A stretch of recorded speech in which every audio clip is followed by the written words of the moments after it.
periods in Israel's history. After King Solomon's death, the kingdom split in two, Israel in the north and Judah in the south. This division set the stage for political and spiritual instability. We're now in the final years of the divided kingdom, as the prophet Elijah is about to leave the scene, and his successor Elisha will step into a central role. It's a time of kings turning away from God, of courageous prophets speaking truth in the face of danger, and of extraordinary miracles revealing God's hand at work amid the chaos. The first 8 chapters of the 2 Kings recount striking events, from Elijah's dramatic departure to Elisha's astonishing miracles. It's as if God was intensifying his presence before the coming storms. Let's dive into this narrative filled with drama, faith, and the ever-present reminder that even in the darkest times, God never abandons his people. After King Ahab's death, his son Ahaziah took the throne of Israel. This new king followed in the sinful footsteps of his parents, worshipping Baal. In chapter 1 of 2 Kings, we learn that Ahaziah suffered a serious accident in the palace. Ahaziah fell through the lattice of his upper room in Samaria and was injured.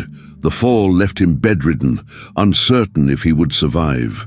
Instead of seeking the God of Israel, the king made a decision that revealed his heart. Go and consult Baal-zebub, the god of Ekron, to see if I will recover from this injury.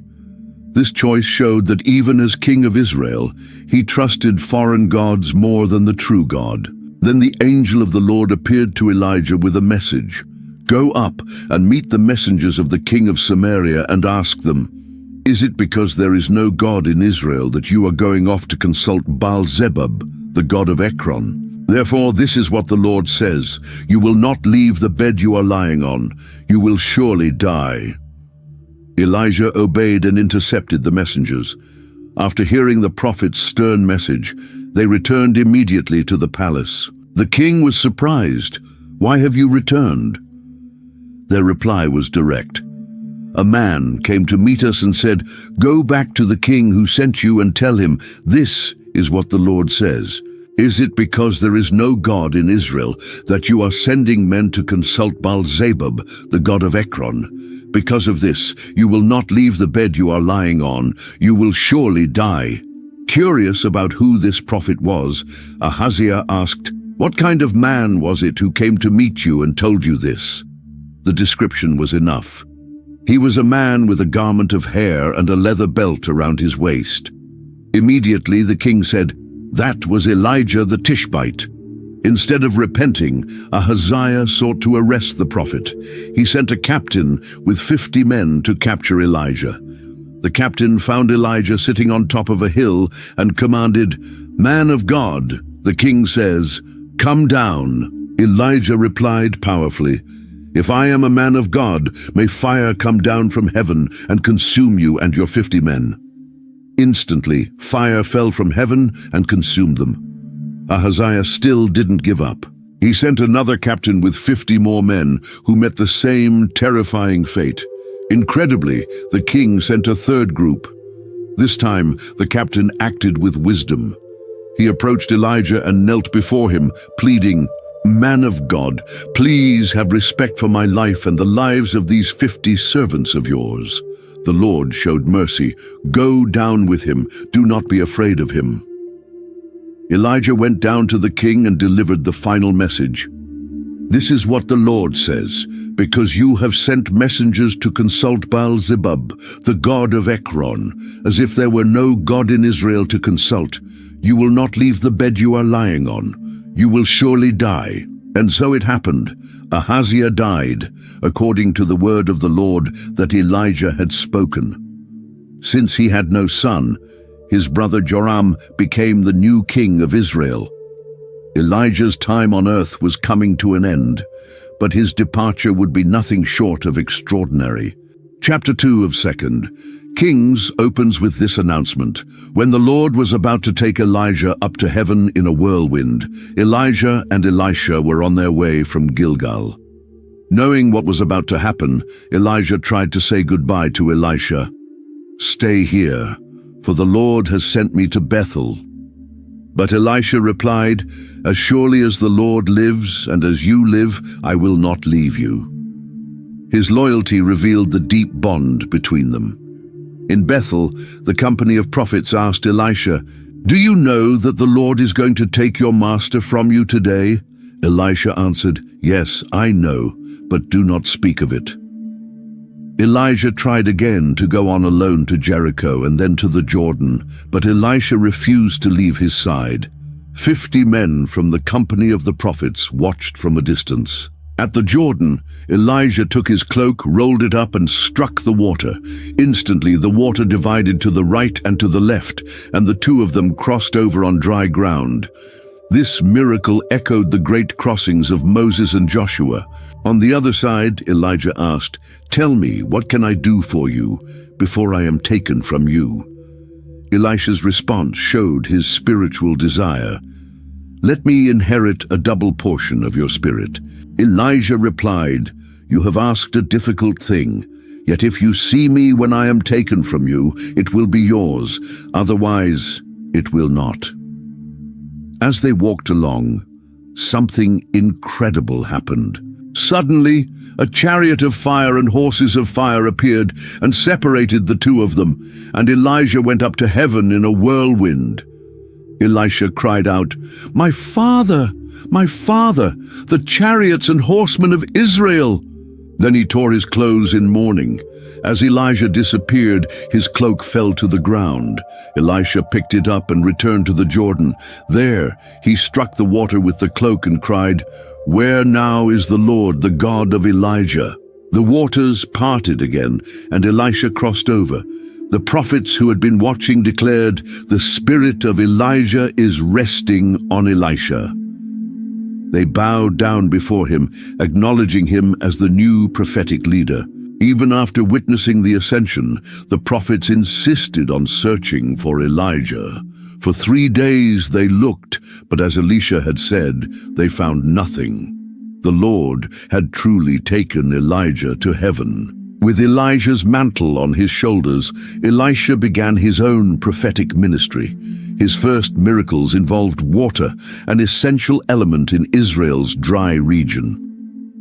In Jericho, there was a serious problem. The men of the city said to Elisha, "As you can see, this town is well situated, but the water is bad and the land is unproductive." The town's water source was contaminated, leaving the soil barren. Elisha's solution was simple but symbolic. He said, "Bring me a new bowl and put salt in it." When they brought it to him, Elisha went to the spring, threw the salt into it, and declared, "This is what the Lord says, I have purified this water. No more death or unfruitfulness will come from it."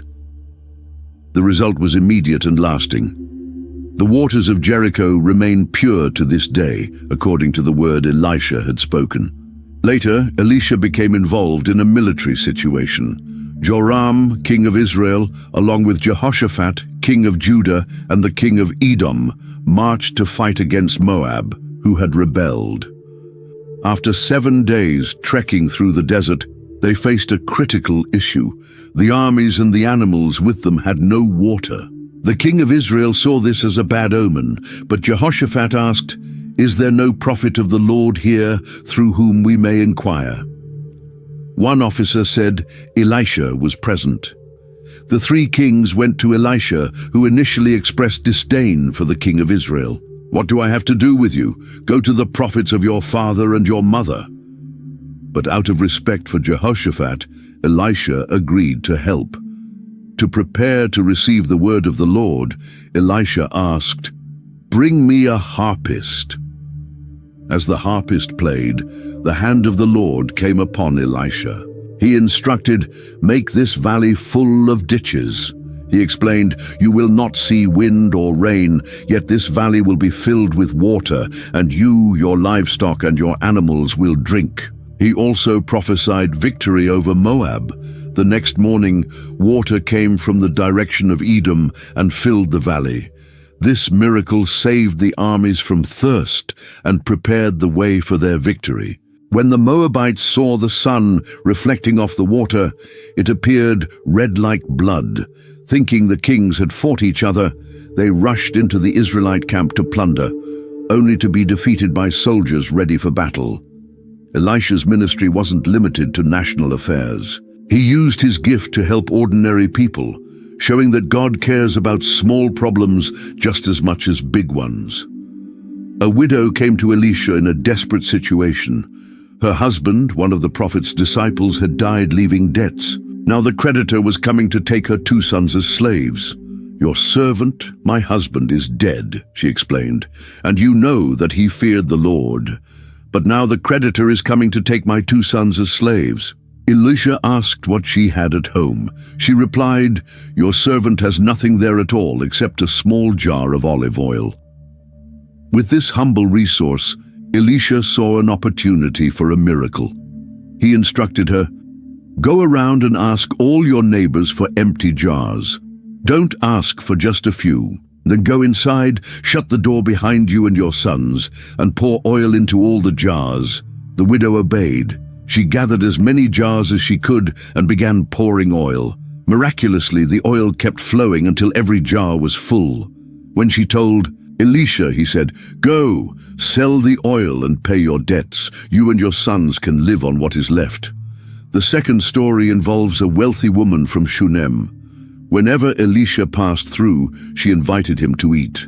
Realizing he was a holy man of God, she and her husband built a small room for him on their roof.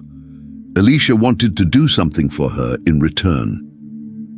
He asked his servant Gehazi, "What can be done for her?" Gehazi observed, "She has no son and her husband is old." In Israel, being childless was a great sorrow. Elisha called the woman and made a promise. "About this time next year, you will hold a son in your arms." Her reaction was disbelief. "No, my lord, man of God, don't mislead your servant." But exactly as Elisha had said, the woman became pregnant and gave birth to a son the following year. Years later, the boy suddenly fell ill in the fields.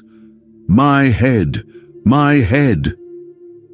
He was carried to his mother, sat on her lap until noon, and then died. The Shunammite woman didn't fall into despair. She laid the boy's body on Elisha's bed and rushed to Mount Carmel to find the prophet.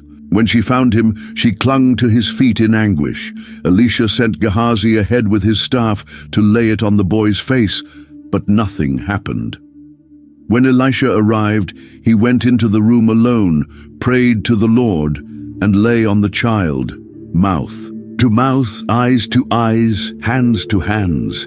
The boy's body began to warm. Elisha got up, walked around the room, and then bent over the boy again.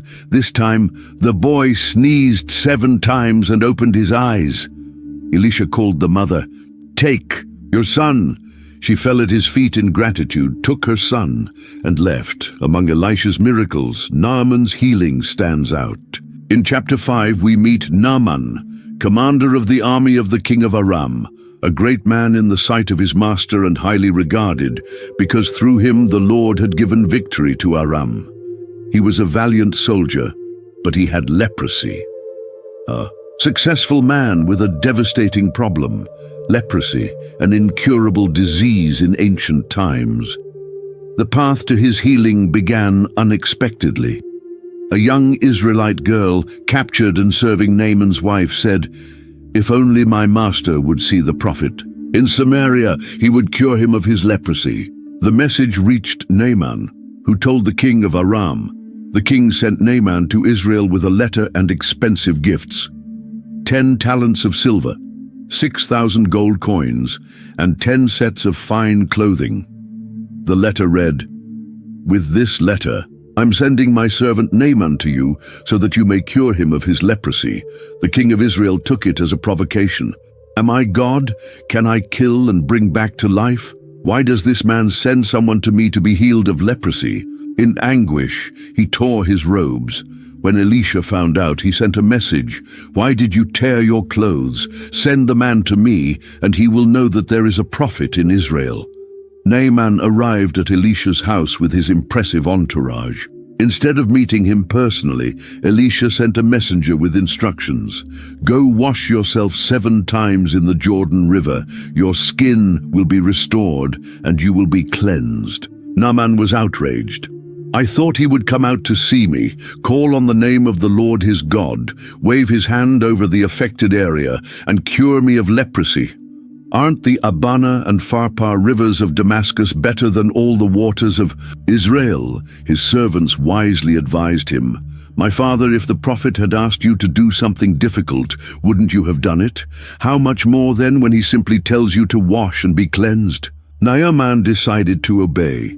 He went down to the Jordan and dipped himself 7 times, as the man of God had instructed.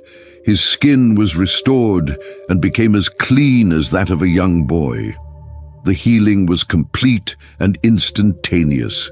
Deeply moved, Naaman returned to Elisha to express his gratitude. Now I know that there is no God in all the world except in Israel. Naaman tried to give Elisha gifts, but the prophet firmly refused. Before leaving, Naaman asked, Please allow me to take with me as much earth as a pair of mules can carry, for your servant will no longer offer burnt offerings or sacrifices to any god but the Lord. He wanted to take Israelite soil with him to build an altar to the God of Israel in his homeland. Elisha was not only a man of personal miracles, he also played a crucial role in Israel's national security. Supernaturally, he knew the enemy's military plans and warned the king. Chapter 6 recounts, the king of Aram was at war with Israel. After conferring with his officers, he said, I will set up my camp in such and such a place.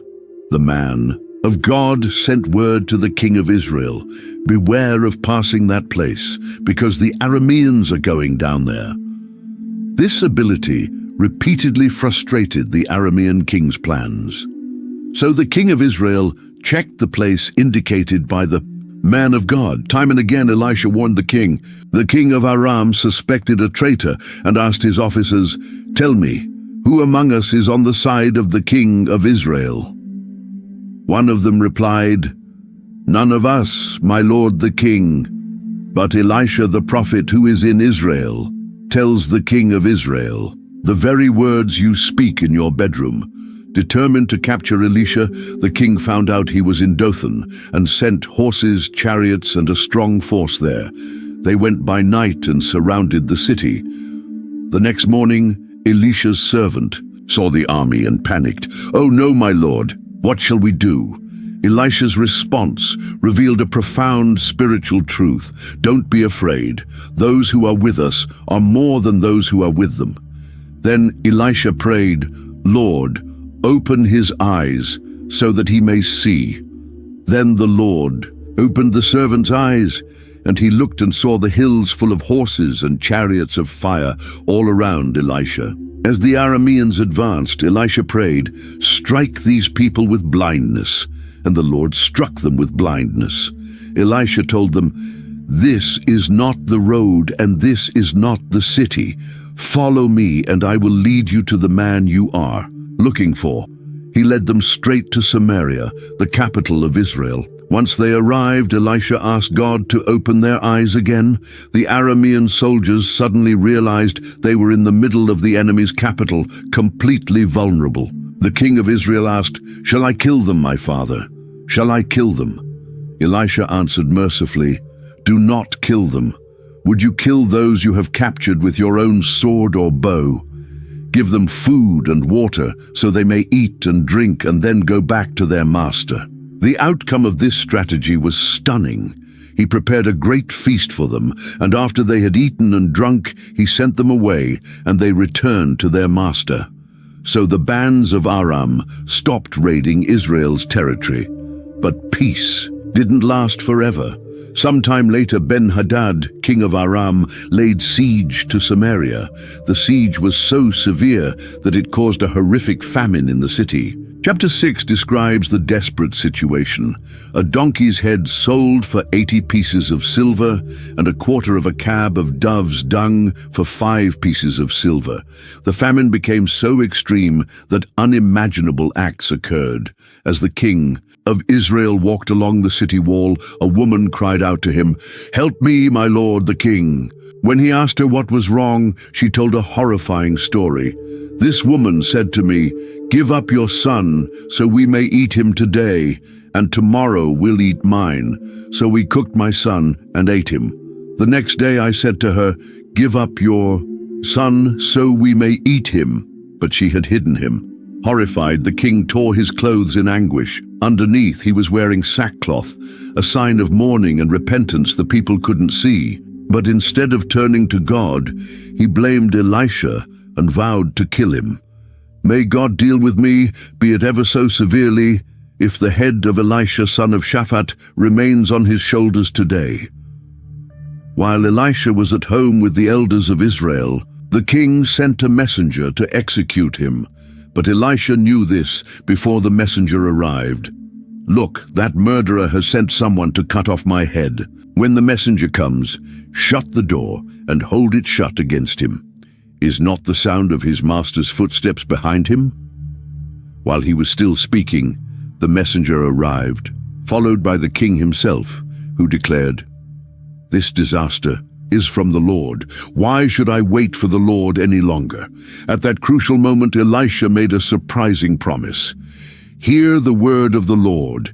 This is what the Lord says. By this time tomorrow, at the gate of Samaria, a sea of the finest flour will sell for a shekel, and 2 seahs of barley for a shekel." The king's officer doubted. Even if the Lord opened the floodgates of the heavens, could this happen? Elisha replied, "You will see it with your own eyes, but you will not eat any of it." That night, something extraordinary happened. 4 lepers living outside the city gates decided to surrender to the Arameans. "If we stay here, we'll die. If we go into the city, we'll die of hunger. Let's surrender to the Aramean army. If they spare us, we live.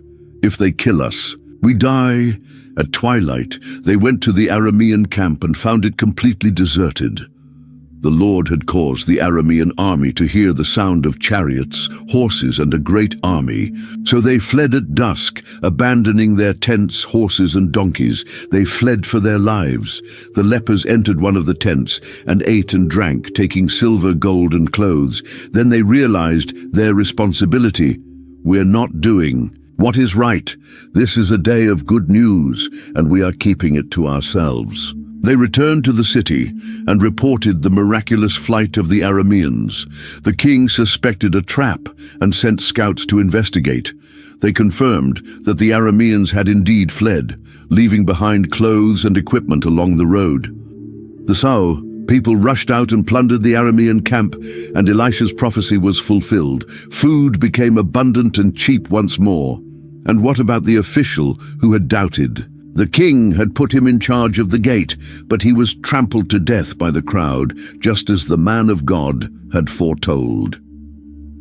The story of the Shunammite woman didn't end with the resurrection of her son. In chapter 8, we see how God continued to care for her years later. Elisha had warned her, "Leave with your family and go live wherever you can, because the Lord has decreed a famine that will last 7 years." She obeyed and went to live in the land of the Philistines, staying there throughout the 7-year famine. When she returned, she faced a problem. Her house and land had been taken during her absence. Determined to reclaim what was hers, she went to the king to plead for her property. Coincidentally, at that very moment, Gehazi, Elisha's servant, was telling the king about the great miracles his master had performed. He said, "This is the woman, my lord the king, and this is her son, the one Elisha brought back to life." The king asked the woman about it, and she confirmed everything. Amazed by her story and struck by God's care for her, the king made a generous decision. give back everything that belonged to her, including all the income from her land from the day she left the country until now. Thus, through an extraordinary divine intervention, the woman not only got her property back, but also received all the profits that had been made during the 7 years she was away. What seemed like a financial loss due to obedience to the prophet's word was abundantly restored. This story closes the cycle of miracles connected to the Shunammite woman and shows how God rewards faith and obedience. First, she received a child when she least expected it. Then the child was restored to life after dying, and finally her land was restored when it seemed lost forever. At every stage, God showed his faithful care. While Joram, son of Ahab, was reigning in Israel, the prophet Elisha summoned one of the young prophets and gave him a special mission. In 2 Kings chapter 9, we see how Elisha sent the young man with clear instructions. In verses 1 to 3, he said, "Take this flask of oil and go quickly to Ramoth Gilead. When you get there, look for Jehu, son of Jehoshaphat, son of Nimshi. Go to him, take him aside into an inner room away from his companions. Pour the oil on his head and declare, 'This is what the Lord says, I anoint you king over Israel.' Then open the door and run. Don't delay." The young prophet obeyed and set out to complete his mission. When he arrived at Ramoth Gilead, he found the army commanders gathered. In verse 5, he said, "Commander, I have a message for you." Jehu asked, "For which of us?" And the young man replied, "For you, Commander." Jehu got up and they went into a private room. There, as verse 6 recounts, the prophet poured the oil on Jehu's head and declared, "This is what the Lord, the God of Israel, says, I anoint you king over the Lord's people Israel." This anointing wasn't just a political act, it was a divine mission. In verses 7 to 10, the prophet continued, "You are to destroy the house of Ahab, your master. I will avenge the blood of my servants the prophets and all the Lord's servants, shed by Jezebel. The whole house of Ahab will perish. I will cut off from Ahab every last male in Israel, slave or free. I will make the house of Ahab like that of Jeroboam son of Nebat, and like the house of Baasha son of Ahijah. As for Jezebel, dogs will devour her on the plot of land at Jezreel, and no one will bury her." After delivering the message, the young prophet opened the door and fled, just as Elisha had instructed. When Jehu returned to the other commanders, they were curious. In verse 11 they asked, "Is everything all right? What did that madman want with you?" Jehu tried to brush it off. "You know the kind of man and the sort of things he says." But they weren't convinced and pressed him. "That's not true. Tell us what he said." Then in verse 12, Jehu revealed, "He told me, 'This is what the Lord says, I anoint you king over Israel.'" The reaction was immediate and enthusiastic. Verse 13 describes how they responded. They quickly took their cloaks and spread them out on the bare steps in front of Jehu. Then they blew the trumpet and shouted, "Jehu is king!" This spontaneous proclamation confirmed Jehu's authority and set the stage for his revolt against the royal house. Without delay, Jehu mounted his chariot and set out for Jezreel, where King Joram was recovering from wounds sustained. In battle, Jehu's driving style was so distinctive that the watchman in Jezreel recognized it from afar. In verse 20, the watchman reported, "The messenger has reached them, but he isn't coming back. The driving is like that of Jehu, son of Nimshi. He drives like a madman." The decisive confrontation happened at the vineyard that had once belonged to Naboth, the man Ahab and Jezebel had ordered killed years before. When Joram met Jehu, he asked, "Do you come in peace, Jehu?" The reply was devastating. In verse 22, Jehu declared, "How can there be peace as long as the idolatry and witchcraft of your mother Jezebel abound?" Sensing the danger, Joram tried to flee, shouting to Ahaziah, "Treachery, Ahaziah!" but it was too late. In verse 24, Jehu drew his bow and shot Joram between the shoulders. The arrow pierced his heart, and he collapsed dead in his chariot.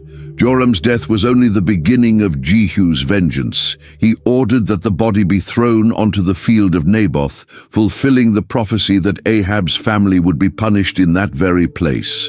Jehu then pursued and killed Ahaziah, king of Judah, who had come to visit Joram. The most dreadful fate, however, was reserved for Jezebel.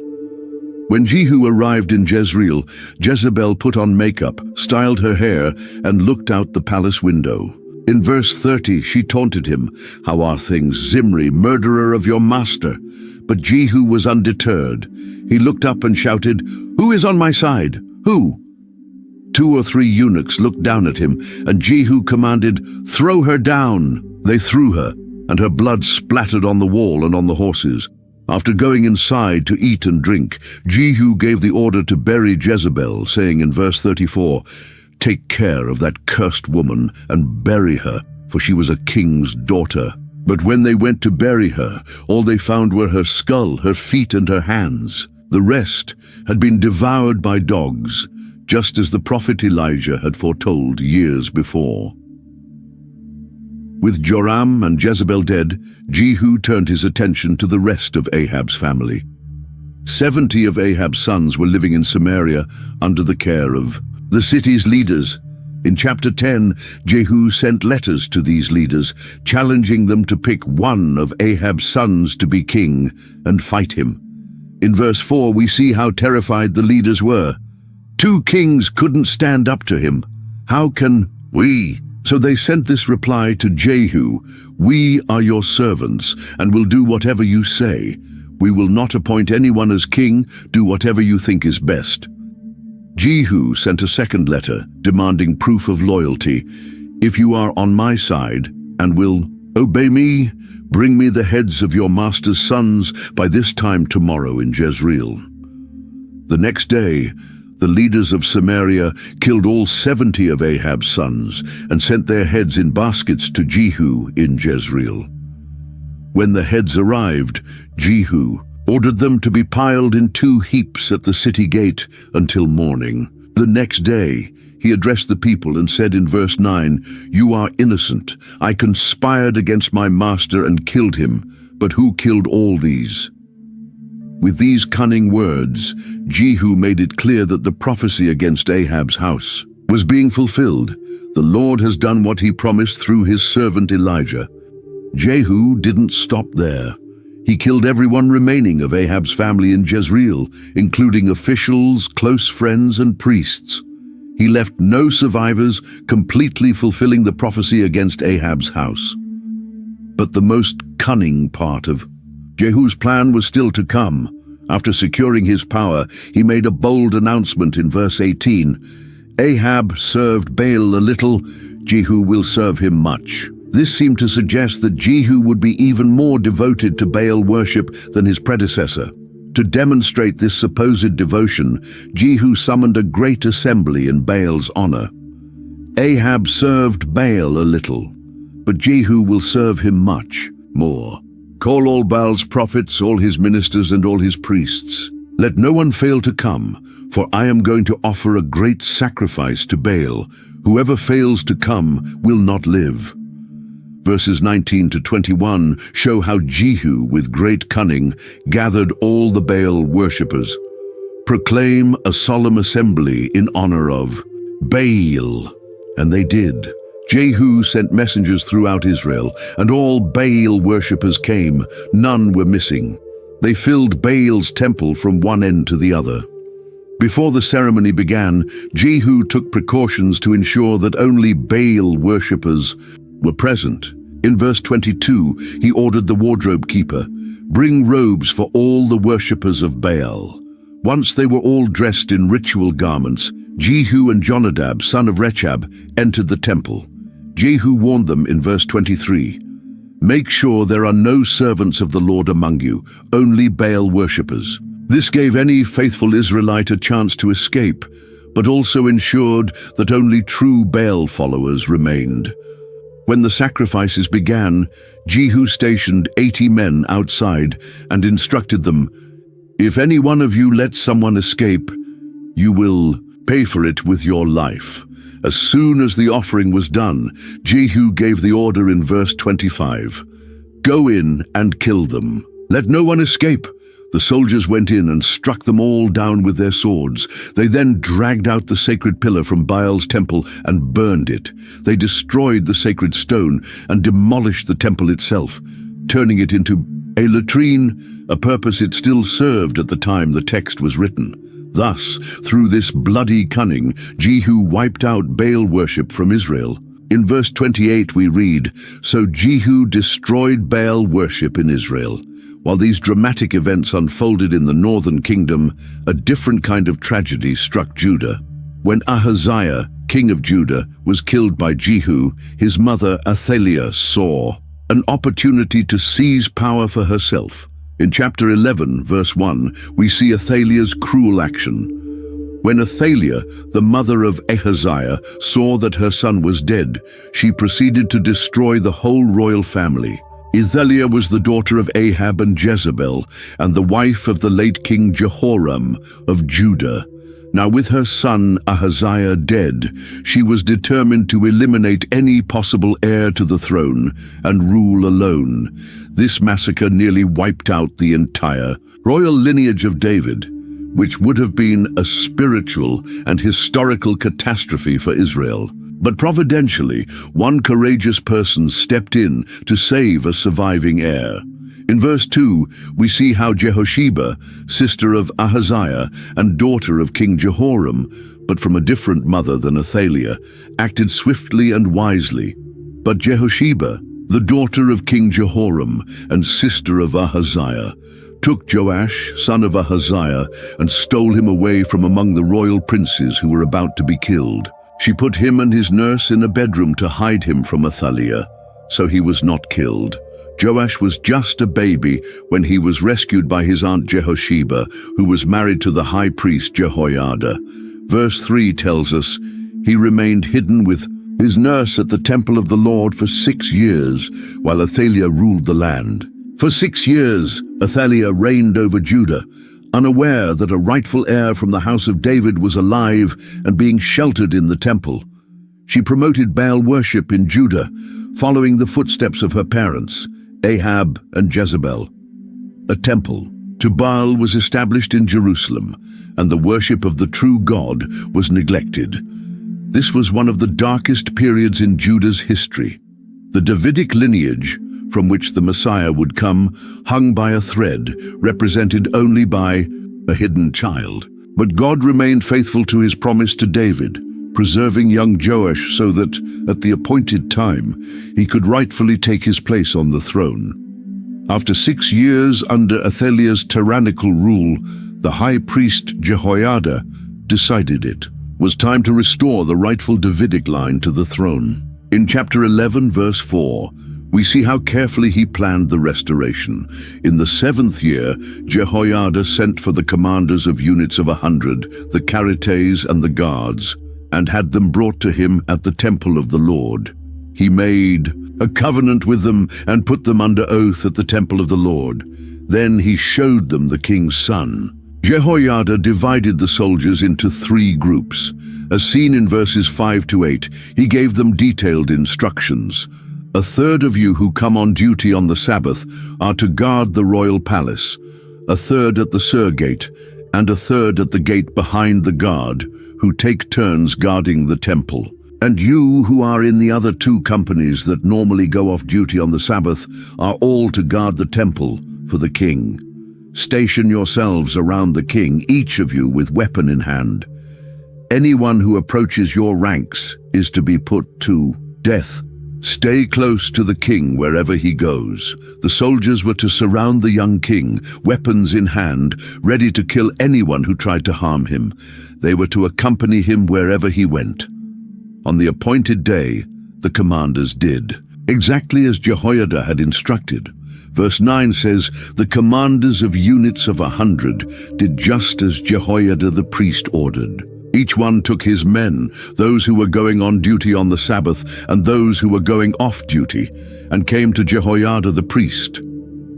To properly arm the guards, Jehoiada gave them spears and shields that had belonged to King David and were kept in the temple of the Lord. Verse 11 paints the scene. The guards, each with weapon in hand, stationed themselves around the king, near the altar in the temple, from the south side to the north side of the temple. Then came the solemn moment of coronation. In verse 12 we read, Jehoiada brought out the king's son and put the crown on him. He presented him with a copy of the covenant and proclaimed him king. They anointed him, and the people clapped their hands and shouted, "Long live the king!" When Tushan Athaliah heard the commotion, she went to the temple to see what was happening. Her horrified reaction is recorded in verse 14. She looked, and there was the king, standing by the pillar, as was the custom. The officers and the trumpeters were beside the king, and all the people of the land were rejoicing and blowing trumpets. Then Athaliah tore her robes and cried out, "Treason! Treason!"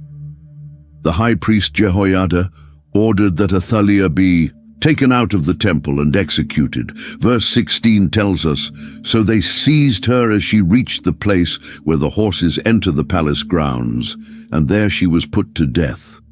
After Athaliah's execution, Jehoiada made a covenant between the Lord, the king, and the people, binding them to be the Lord's people. He also established a covenant between the king and the people.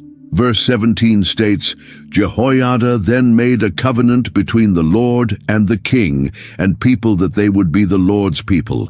He also made a covenant between the king and the people. Next, all the people went to the temple of Baal and tore it down. They completely destroyed the altars and idols and killed Matan, the priest of Baal, in front of the altars.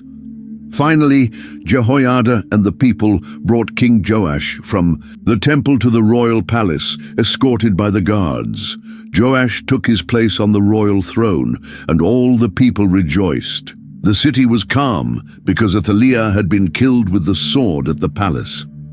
Verse 21 ends this dramatic episode with a simple yet powerful statement. Joash was 7 years old when he began to reign. A 7-year-old boy now sat on David's throne, preserving the messianic line and restoring true worship in Judah. Returning to the northern kingdom, Jehu received divine commendation for destroying Ahab's dynasty. In chapter 10, verse 30, the Lord said to Jehu, "Because you have done well in accomplishing what is right in my eyes, and have done to the house of Ahab all I had in mind to do, your descendants will sit on the throne of Israel to the 4th generation." This promise was fulfilled, as Jehu's dynasty lasted 5 generations: Jehu, Jehoahaz, Jehoash, Jeroboam II, and Zechariah. However, despite wiping out Baal worship, Jehu was not fully faithful to the Lord.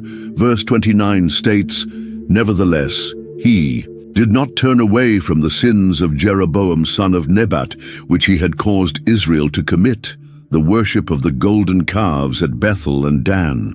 Jehu got rid of one form of idolatry only to maintain another.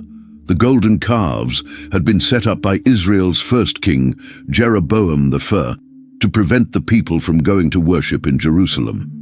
This idolatry remained the official religion of the northern kingdom throughout its history. Because of this partial faithfulness, the Lord began to diminish Israel's territory. As verse 32 says, "In those days, the Lord began to reduce the size of Israel. Hazael overpowered the Israelites throughout their territory. The powerful king of Syria, Hazael, conquered all of Israel's land east of the Jordan River in the regions of Gilead and Bashan. After reigning for 28 years, Jehu died and was succeeded by his son Jehoahaz. Verse 35 says, "Jehu rested with his ancestors and was buried in Samaria, and Jehoahaz, his son, succeeded him as king." The reign of Jehoahaz, 817 to 800 BC, was marked by even more military defeats and Syrian oppression. In chapter 13, verse 3, we read, "So the Lord's anger burned against Israel, and for a long time he kept them under the power of Hazael king of Aram and Ben-Hadad his son." The situation became so desperate that in verse 7 it says, "Nothing was left of the army of Jehoahaz except 50 horsemen, 10 chariots, and 10,000 foot soldiers. For the king of Aram had destroyed the rest and made them like the dust at threshing time." In his desperation, Jehoahaz turned to the Lord. In verse 4 we read, "Then Jehoahaz sought the Lord's favor, and the Lord listened to him, for he saw how severely the king of Aram was oppressing Israel. The Lord, in his mercy, sent a deliverer to Israel, giving them some relief from Syrian oppression after Jehoahaz, his son Jehoash, 800-784 BC, became king. He continued the idolatrous practices of his predecessors. In verse 11 we read, "He did evil in the eyes of the Lord, and did not turn away from any of the sins of Jeroboam son of Nebat, which he had caused Israel to commit. He continued in them. However, Jehoash did manage to secure some military victories against Syria. Before he died, the prophet Elisha had predicted that Jehoash would defeat the Syrians 3 times. In verses 18 and 19, Elisha instructed Jehoash to take some arrows and strike them on the ground. Jehoash struck the ground 3 times and stopped. Elisha became angry and said, "You should have struck the ground 5 or 6 times, then you would have defeated Aram completely. But now you will defeat it only 3 times." Indeed, in verse 25 we read, "Then Jehoash son of Jehoahaz recaptured from Ben-Hadad, son of Hazael, the towns he had taken in battle from his father Jehoahaz. 3 times Jehoash defeated him, and so he recovered the Israelite towns." After Jehoash, his son Jeroboam II, 793-753 BC, became king. Under his reign, Israel experienced remarkable prosperity and territorial expansion. In chapter 14, verse 25, we read, "He was the one who restored the boundaries of Israel from Lebo Hamath to the Dead Sea, in accordance with the word of the Lord, the God of Israel, spoken through his servant Jonah, son of Amittai, the prophet from Gath Hepher." This marked the golden age of Jehu's dynasty, during which Israel reclaimed much of its former land and prosperity. However, this prosperity did not bring the people back to the Lord. Idolatry and social injustice flourished, as denounced by the prophets Amos and Hosea, who ministered during this time. Jeroboam II's son, Zechariah, was the last of Jehu's line to reign. His rule lasted only 6 months before he was assassinated by Shallum, fulfilling the Lord's promise that Jehu's descendants would reign to the 4th generation. During the reigns of Jehoahaz and Jehoash, Elisha continued his prophetic ministry, influencing Israel's political affairs and proclaiming the word of the Lord. In chapter 13, verse 14, we see that Elisha was already old and ill. Now Elisha was suffering from the illness from which he died. Jehoash, king of Israel, went down to see him and wept over him. my father," he cried, "the chariots and horsemen of Israel." Even on his deathbed, Elisha had one final prophetic message to deliver. He instructed King Jehoash to open the east-facing window towards Syria and shoot an arrow. When the king did so, Elisha declared in verse 17, "The Lord's arrow of victory, the arrow of victory over Aram. You will completely destroy the Arameans at Aphek." Then, as already mentioned, Elisha told the king to strike the ground with the arrows. The king struck 3 times and stopped. Elisha became angry with him for stopping, explaining that now he would only defeat Syria 3 times, rather than achieving total victory. Verse 20 records Elisha's death. Elisha died and was buried. But even after his death, God's power continued to manifest through him. A remarkable story is told in verses 20 and 21. Now, Moabite raiders used to enter the country every spring. Once, while some Israelites were burying a man, suddenly they saw a band of raiders, so they threw the man's body into Elisha's tomb. When the body touched Elisha's bones, the man came to life and stood up on his feet.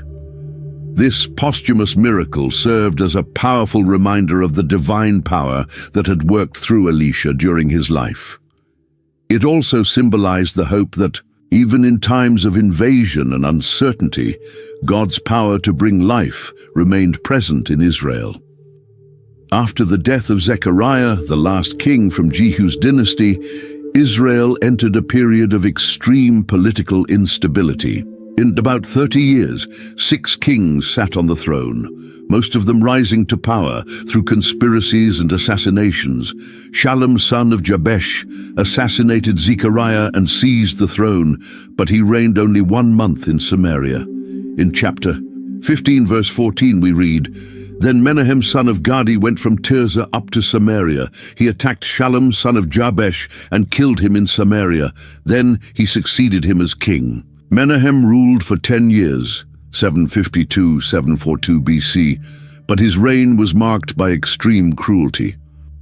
When the city of Tifsah refused to open its gates to him, he attacked it and ripped open all the pregnant women. During his reign, Assyria began threatening Israel. In verse 19 we read, "Then Pul, king of Assyria, invaded the land, and Menahem gave him 1,000 talents of silver to secure his support and strengthen his own hold on the kingdom. To raise this massive amount, Menahem imposed a heavy tax of 50 shekels of silver on all the wealthy men in Israel." After Menahem, his son Pekahiah reigned for 2 years until he was assassinated by one of his officers, Pekah, son of Remaliah, who conspired against him with 50 men from Gilead. In verse 25, we read that Pekah entered the citadel of the royal palace at Samaria with Argob and Arieh. With 50 men from Gilead, he assassinated Pekahiah and succeeded him as king. Pekah reigned for 20 years, 752–732 BC, and during his reign, the Assyrian threat intensified. In verse 29 we read, "In the time of Pekah, king of Israel, Tiglath-Pileser, king of Assyria, came and took Ijon, Abel, Beth-Maachah, Janoah, Kadesh, and Hazor. He took Gilead and Galilee, including all the land of Naphtali, and deported the people to Assyria." This marked the first large-scale deportation of Israelites to Assyria, a foreshadowing of what was to come. Eventually, Hoshea, son of Elah, conspired against Pekah and assassinated him, becoming the last king of Israel. In verse 30 we read, "Hoshea, son of Elah, conspired against Pekah, son of Remaliah. He attacked and assassinated him and then succeeded him as king." Hoshea reigned for 9 years, 732–723 BC, and it was during his reign that the northern kingdom met its final disaster. Hoshea's reign marked the end of the kingdom of Israel. In chapter 17, verse 3, we read, "Shalmaneser, king of Assyria, came up to attack Hoshea, who had been Shalmaneser's vassal and had paid him tribute." This vassal relationship with Assyria seemed to offer some protection to the weakened northern kingdom. However, Hoshea made a fatal mistake in trying to free himself from Assyrian domination. Verse 4 reveals his desperate gamble. But the king of Assyria found that Hoshea was a traitor, for he had sent envoys to So, king of Egypt, and he no longer paid tribute to the king of Assyria. Hoshea had sought an alliance with Egypt to help him rebel against Assyria and had stopped paying the required tribute. Shalmaneser's response was swift and brutal. Still in verse 4 we read, "Therefore the king of Assyria seized him and put him in prison." With the king captured, the path was clear for a full conquest of Israel. Verse 5 describes the beginning of the end. The king of Assyria invaded the entire land, marched against Samaria, and laid siege to it for 3 years. Samaria, Israel's heavily fortified capital, held out for 3 long and desperate years. Finally, in verse 6, we witness the tragic end. In the 9th year of Hoshea, the king of Assyria captured Samaria and deported the Israelites to Assyria. The year was approximately 722 BC, marking the end of the northern kingdom, after more than 200 years as an independent nation. The Assyrians were known for their policy of mass deportation, relocating conquered populations far from their homelands to break resistance and prevent future rebellions. Verse 6 continues with the fate of the exiled Israelites. He settled them in Halah, in Gozan on the Harbor River, and in the towns of the Medes. This practice of forced relocation had a twofold purpose. It weakened the national identity of the conquered peoples and created mixed communities that were easier to control. For the Israelites, it marked the beginning of a diaspora that scattered the 10 northern tribes so thoroughly that they became known as the Lost 10 Tribes of Israel. The biblical narrative does more than just report historical events. It also provides a theological explanation for Israel's fall. In verse 7 begins a long reflection. All this took place because the Israelites had sinned against the Lord their God, who had brought them up out of Egypt from under the power of Pharaoh, king of Egypt. They worshipped other gods. The list of sins continues in the following verses.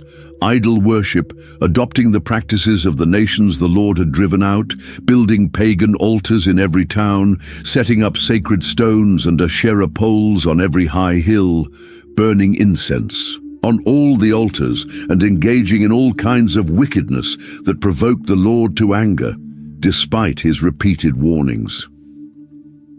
Perhaps the saddest part is found in verse 14, which summarizes the people's attitude. But they would not listen and were as stiff-necked as their ancestors, who did not trust in the Lord their God. Verse 15 adds, they rejected his decrees and the covenant he had made with their ancestors and the statutes he had warned them to keep. They followed worthless idols and themselves became worthless. The climax of this theological indictment comes in verse 18. So the Lord was very angry with Israel and removed them from his presence. Only the tribe of Judah was left. To repopulate the now empty land, the king of Assyria brought in people from other conquered regions. In verse 24 we read, the king of Assyria brought people from Babylon, Cutha, Ava, Hamath, and Sepharvaim, and settled them in the towns of Samaria to replace the Israelites. They took over Samaria and lived in its towns. These foreign settlers brought their own gods and religious practices. When they began to suffer attacks from lions, they interpreted it as a sign that they did not know how to worship the God of the land. The king of Assyria then sent back one of the exiled Israelite priests to teach them how to worship the Lord. However, the result was a syncretistic religion, as we see in verse 33. They worshipped the Lord, but they also served their own gods, in accordance with the customs of the nations from which they had been brought. These mixed peoples, worshipping a mixture of gods, would later become known as the Samaritans, despised by the Jews of the south for their mixed ancestry and syncretic religion. The narrative ends with a somber observation in verses 34 and 41. To this day, they persist in their former practices. They neither worship the Lord nor adhere to the decrees and regulations. Even while these people were worshipping the Lord, they were serving their idols. To this day, their children and grandchildren continue to do as their ancestors did. Thus ended the northern kingdom of Israel. The 10 tribes were scattered among the nations, losing their distinct identity and never returning as a unified people to the promised land. Only the southern kingdom of Judah remained, as the bearer of the divine promise and guardian of the messianic lineage.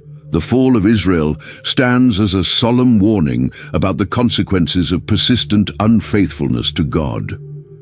For generations, God had sent prophets to call the people back to the covenant, but they refused to listen. Divine patience, though long, eventually gave way to judgment. The Assyrian conquest was not merely a political or military event. It was the fulfillment of divine warnings dating back to the days of Moses, when he cautioned about the consequences of disobedience, including exile from the Promised Land. While the northern kingdom was living out its final days, something extraordinary was happening in Judah, the southern kingdom. In 2 Kings chapter 18, we are introduced to a young king who would change the course of his people's history. Hezekiah, son of Ahaz, king of Judah, began to reign in the 3rd year of Hoshea, son of Elah, king of Israel. He was 25 years old when he became king, and he reigned in Jerusalem 29 years, 2 Kings 18:1-2.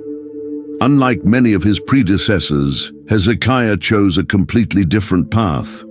Verse 3 tells us he did what was right in the eyes of the Lord, just as his father David had done. This simple statement marks a significant turning point in Judah's history.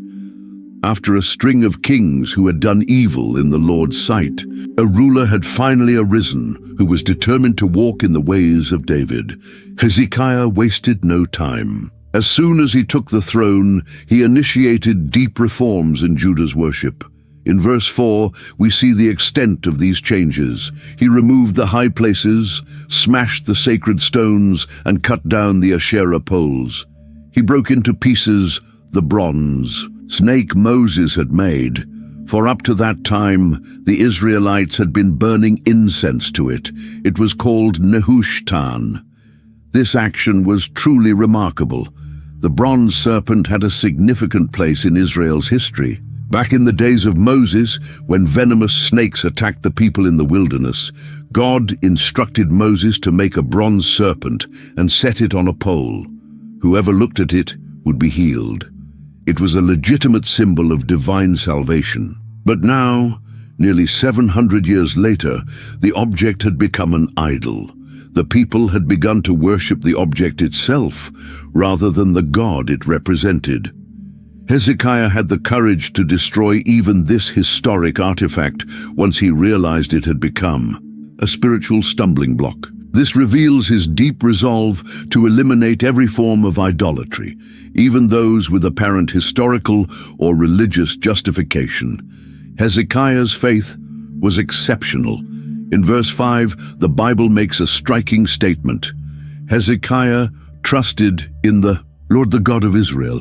There was no one like him among all the kings of Judah, either before him or after him. This high praise places Hezekiah in a unique category, even among Judah's righteous kings.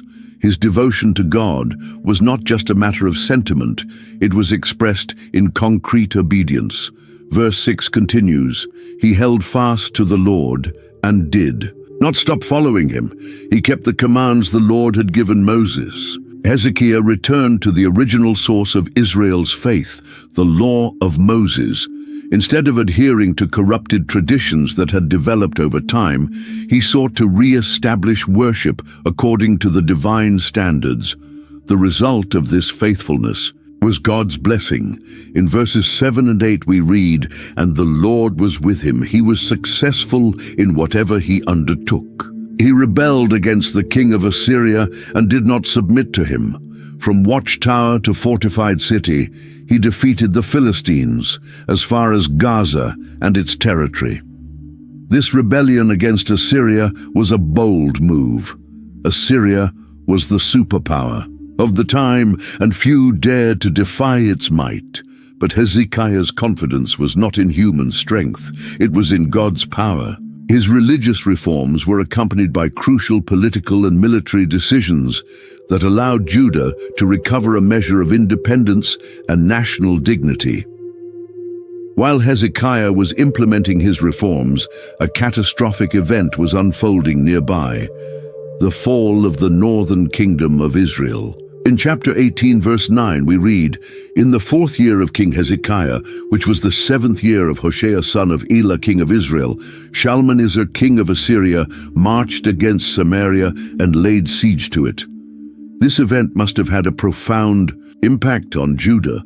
From the perspective of Jerusalem, witnessing Samaria, the northern kingdom's capital, being besieged by the Assyrians must have caused alarm and deep unease. Verses 10 and 11 continue the narrative. At the end of 3 years, the Assyrians took it. So Samaria was captured in the 6th year of Hezekiah's reign, which was the 9th year of Hoshea king of Israel. The king of Assyria deported the Israelites to Assyria and settled them in Hala in Gozan on the Haba River and in the towns of the Medes. As the people of Israel were carried off into exile, the people of Judah witnessed the fulfillment of the prophetic warnings that had been proclaimed for generations. Verse 12 gives the theological reason for this tragedy. This happened because they had not obeyed the Lord their God, but had violated his covenant, all that Moses, the servant of the Lord, commanded. They neither listened to the commands nor carried them out. For Hezekiah and the people of Judah, the fall of Samaria served as a powerful object lesson. The destruction of their northern kin confirmed the consequences of disobedience and idolatry. As the people of Israel marched into exile, Judah faced a clear choice: follow the same rebellious path or learn from their brother's failure. The contrast between the two kingdoms became increasingly stark. While Israel, under Hoshea's reign, reaped the consequences of generations of rebellion, Judah, under Hezekiah's leadership, was experiencing a time of spiritual renewal and reform. Hezekiah seized this critical moment to further strengthen his religious reforms. The devastation of the northern kingdom underscored the urgency and importance of purging idolatry and restoring true worship in Judah. For the people witnessing their neighbors being led into captivity, the link between obedience to God and national survival became painfully clear. Despite his religious reforms, Hezekiah knew the Assyrian threat still loomed. Assyria had just conquered the northern kingdom and would soon turn its attention to Judah. In verse 13, we see this threat become reality. In the 14th year of King Hezekiah's reign, Sennacherib, king of Assyria, attacked all the fortified cities of Judah and captured them. Before this attack, Hezekiah had taken practical steps to strengthen Jerusalem. Although the book of 2 Kings doesn't detail all these preparations, we know from 2 Chronicles and archaeological discoveries that Hezekiah reinforced Jerusalem's walls and carried out a remarkable engineering project to secure the city's water supply in case of a siege. One of Hezekiah's most impressive achievements was the construction of the tunnel that now bears his name. This tunnel, carved through solid rock, redirected water from the Gihon spring into the city walls, all the way to the Pool of Siloam. At 533 meters, about 1,150 feet in length, it's a masterpiece of ancient engineering, especially considering it was dug from both ends and met in the middle. An inscription found inside, known as the Siloam inscription, describes the emotional moment when the two teams of diggers finally met. The workers heard each other's voices and dug toward the sound until their picks broke through. This tunnel ensured that Jerusalem would have access to fresh water even during a prolonged siege, a vital preparation for the war to come. In addition to physical preparations, Hezekiah also sought political alliances. In chapter 18, verse 21, we see a reference to his alliance with Egypt, when the Assyrian official mocks him. "What are you basing this confidence of yours on? You say you have counsel and might for war, but you speak only empty words. On whom are you depending that you rebel against me? Look, you are depending on Egypt, that splintered reed of a staff, which pierces the hand of anyone who leans on it." This alliance with Egypt was part of Hezekiah's strategy to resist Assyria. He knew that Judah alone didn't have the military strength to stand against the powerful Assyrian army, so he sought support from the other major regional power. This diplomatic move reflects Hezekiah's political acumen. He used every available means: religious reform, military preparation, and international alliances to protect his people. Yet these preparations weren't enough to prevent the Assyrian invasion.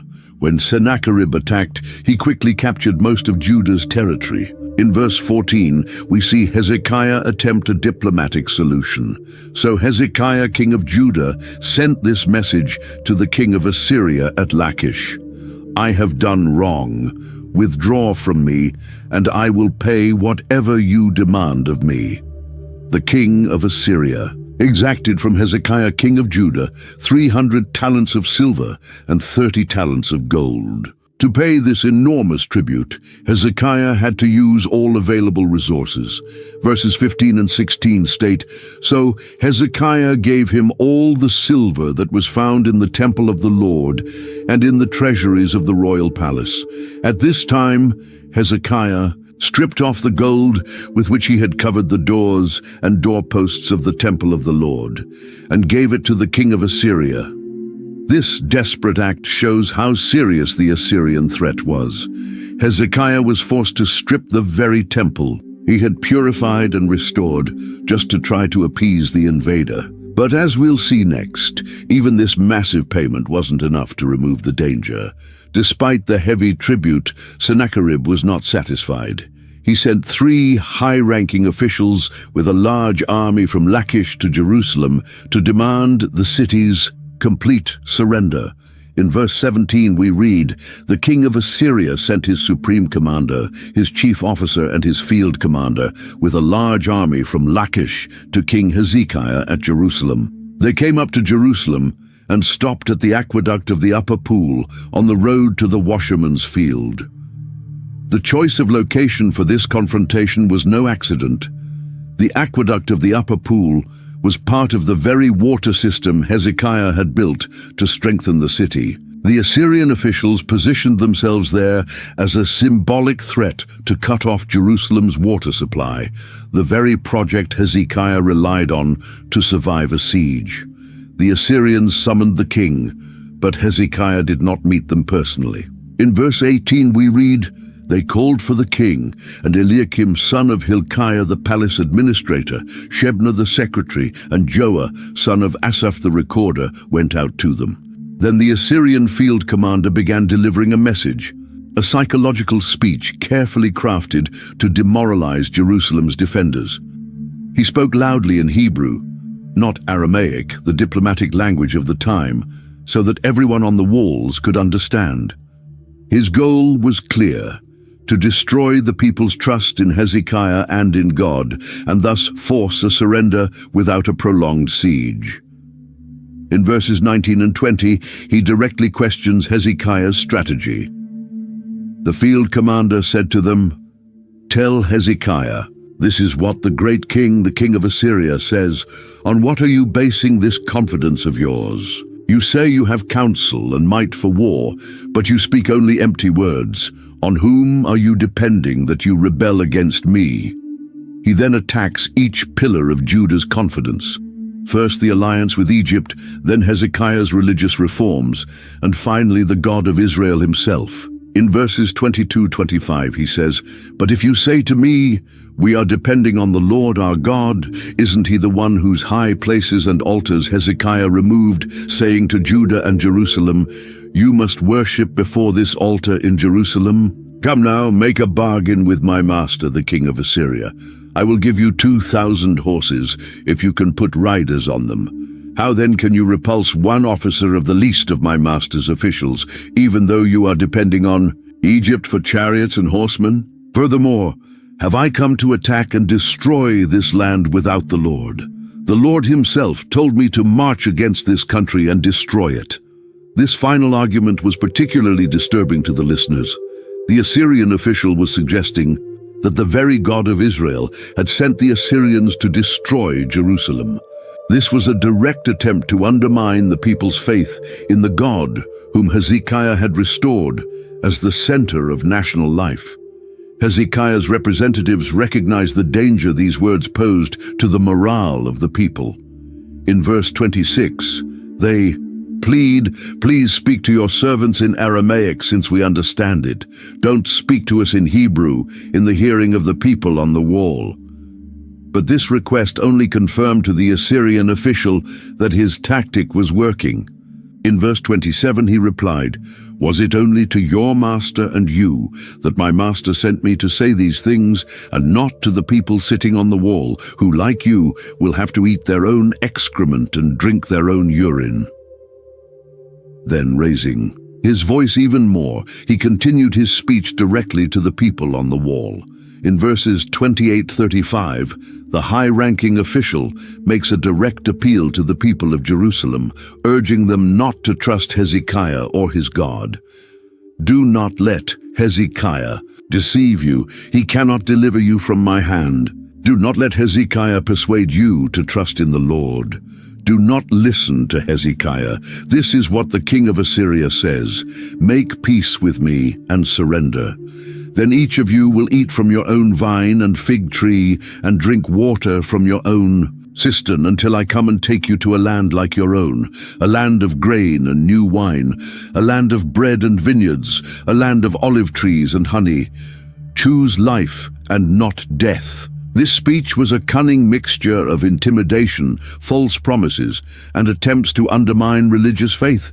It was a classic example of psychological warfare aimed at defeating Jerusalem not through military force, but through fear and demoralization. The people's response, however, was remarkable. In verse 36 we read, "But the people remained silent and said nothing in reply, because the king had commanded, 'Do not answer him.'" This silence demonstrated the people's loyalty to Hezekiah and their refusal to give in to Assyrian propaganda. But the challenge had been made, and now Hezekiah and his people faced a crucial decision: to surrender or to resist the seemingly invincible Assyrian war machine. When Hezekiah's officials returned and reported the words of the high-ranking officer, the king reacted with humility and faith. In chapter 19, verse 1, we read, "When King Hezekiah heard this, he tore his clothes and put on sackcloth and went into the temple of the Lord. Tearing one's clothes and wearing sackcloth were traditional signs of sorrow, mourning, and repentance in Israel. Hezekiah recognized the gravity of the situation and humbled himself before God. He didn't rely on his own strategies or the political alliances he had made. He sought help in the temple, the same temple he had restored as the center of true worship in Judah. Hezekiah also sent an official delegation to the prophet Isaiah. In verse 2 we read, "He sent Eliakim the palace administrator, Shebna the secretary, and the leading priests, all wearing sackcloth, to the prophet Isaiah son of Amoz."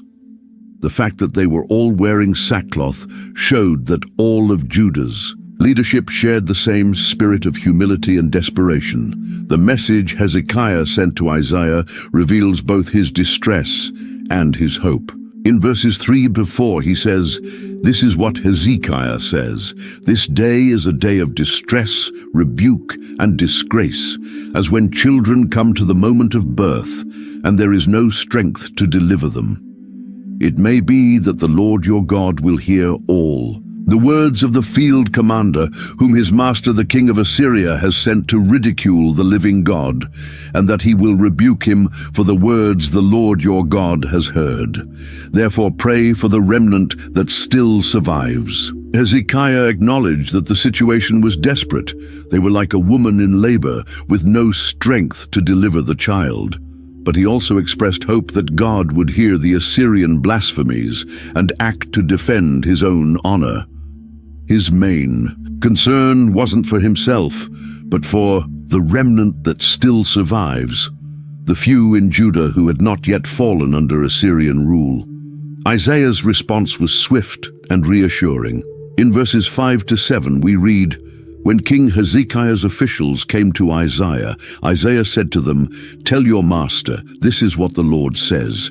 Do not be afraid of what you have heard, those words with which the underlings of the king of Assyria have blasphemed me. Listen, I am going to put such a spirit in him that when he hears a certain report, he will return to his own country, and there I will have him cut down with the sword.'"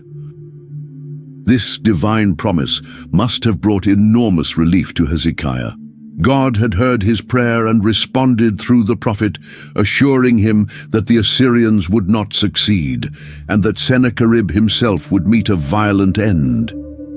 Meanwhile, the situation on the battlefield was evolving.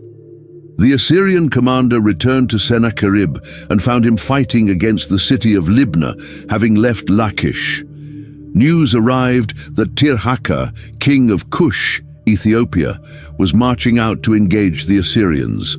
This military movement forced Sennacherib to reconsider his campaign in Judah. But before withdrawing, Sennacherib sent messengers with letters to Hezekiah, renewing his threats. In verses 10 to 13 he writes, "Do not let the God you depend on deceive you when he says, 'Jerusalem will not be given into the hand of the king of Assyria.' Surely you have heard what the kings of Assyria have done to all the countries, destroying them completely. And will you be delivered? Did the gods of the nations destroyed by my predecessors deliver them, gods of Gozan, Haran, Rezeph, and the people of Eden who were in Telassar? Where is the king of Hamath, or the king of Arpad? Where are the kings of Lair, Sepharvaim, Hena, and Iva?" This letter represented yet another direct challenge, not only to Hezekiah, but to the very God of Israel. Sennacherib placed the God of Israel in the same category as the powerless gods of the nations already conquered, suggesting he too would be unable to save Jerusalem. Hezekiah's response was exemplary. In verse 14 we read, "Hezekiah received the letter from the messengers and read it. Then he went up to the temple of the Lord and spread it out before the Lord." This symbolic act demonstrated Hezekiah's total dependence on God. He literally laid the problem before the Lord. Then Hezekiah offered one of the most beautiful and theologically profound prayers in the Bible.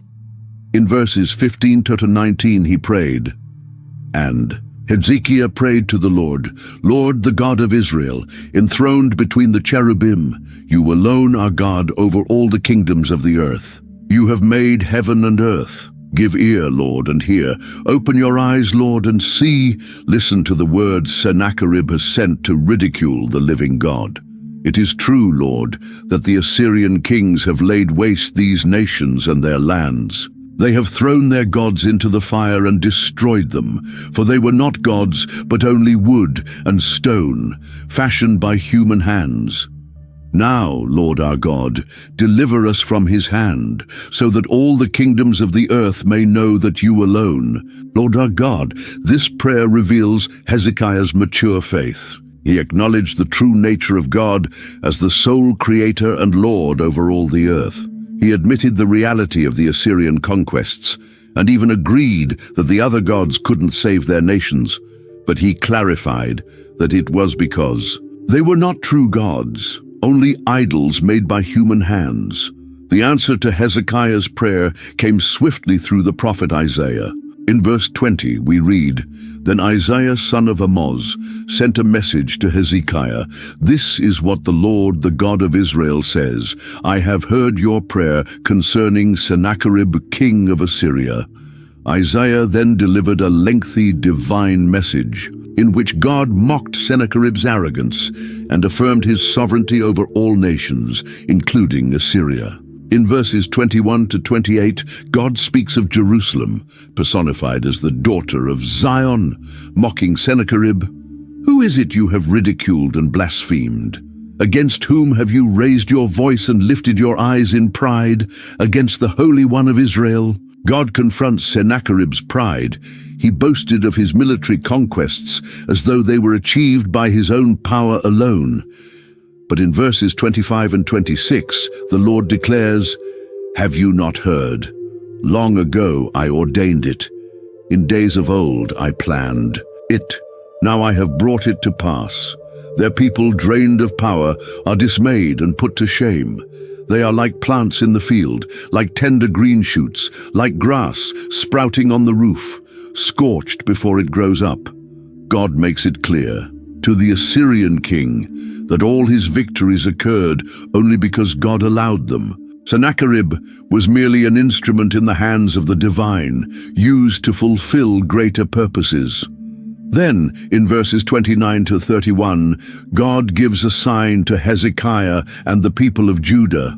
That year they would eat what grew by itself, and in the second year what sprang from that.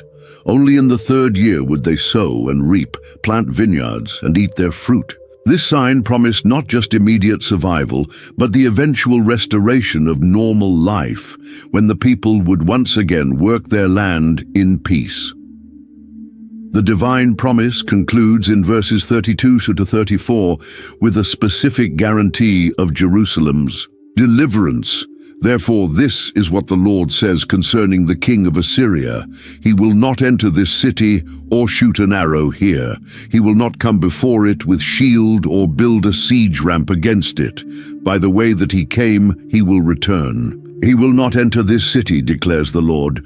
I will defend this city and save it, for my sake and for the sake of David my servant.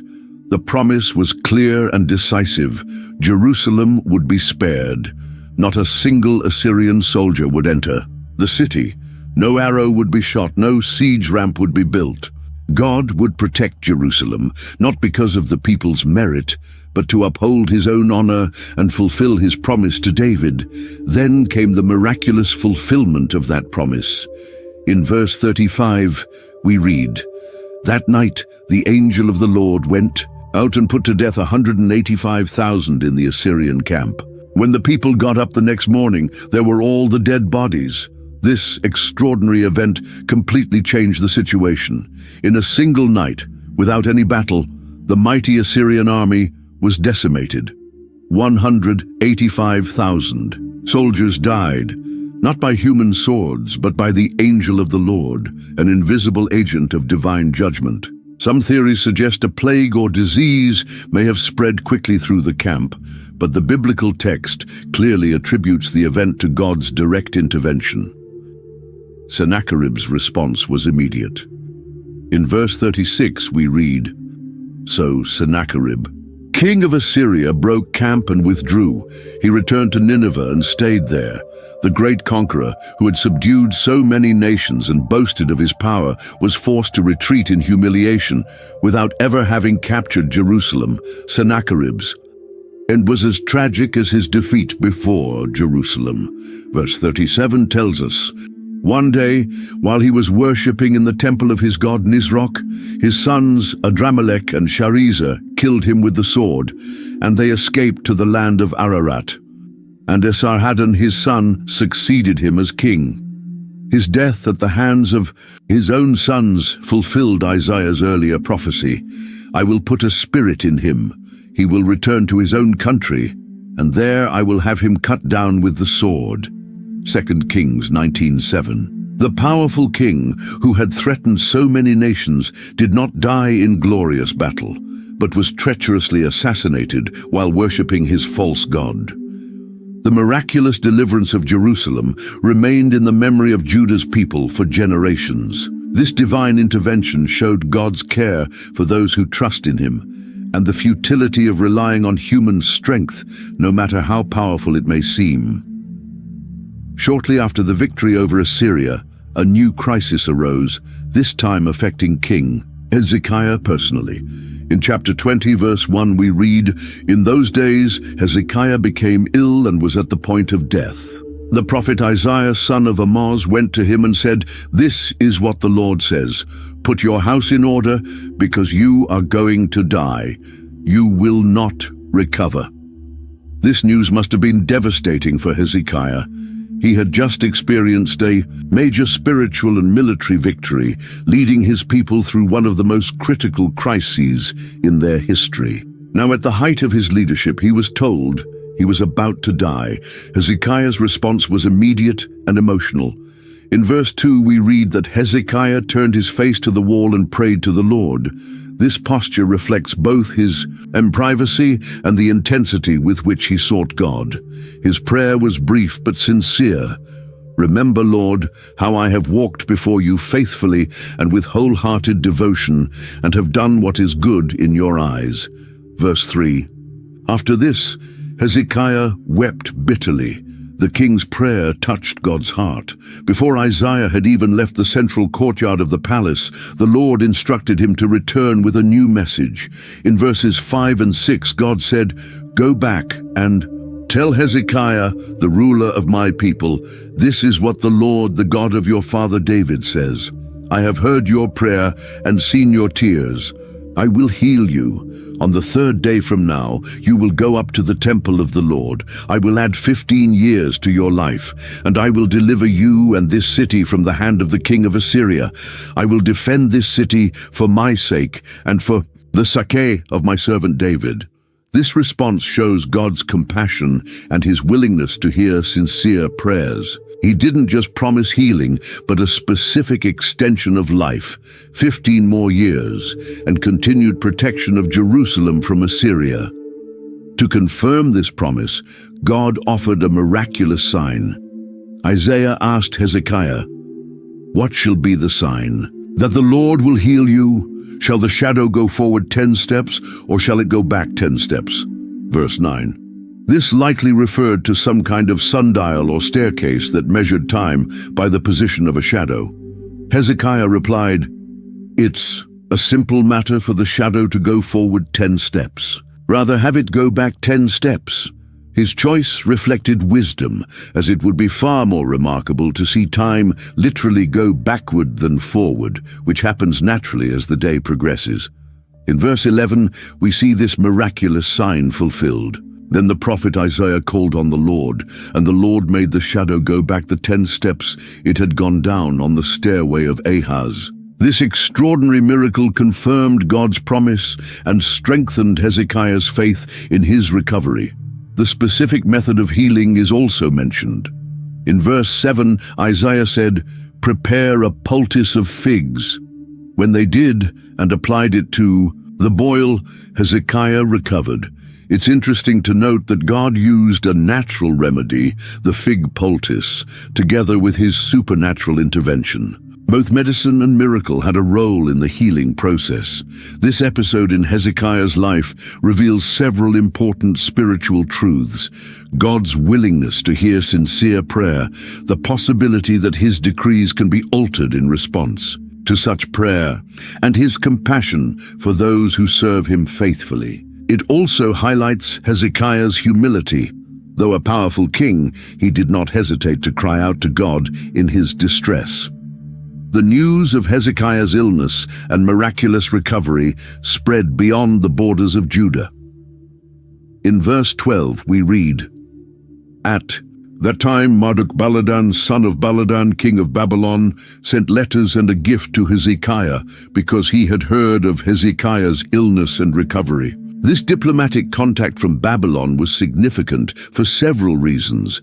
Babylon was not yet the superpower it would later become, but it was already a major force in Middle Eastern politics.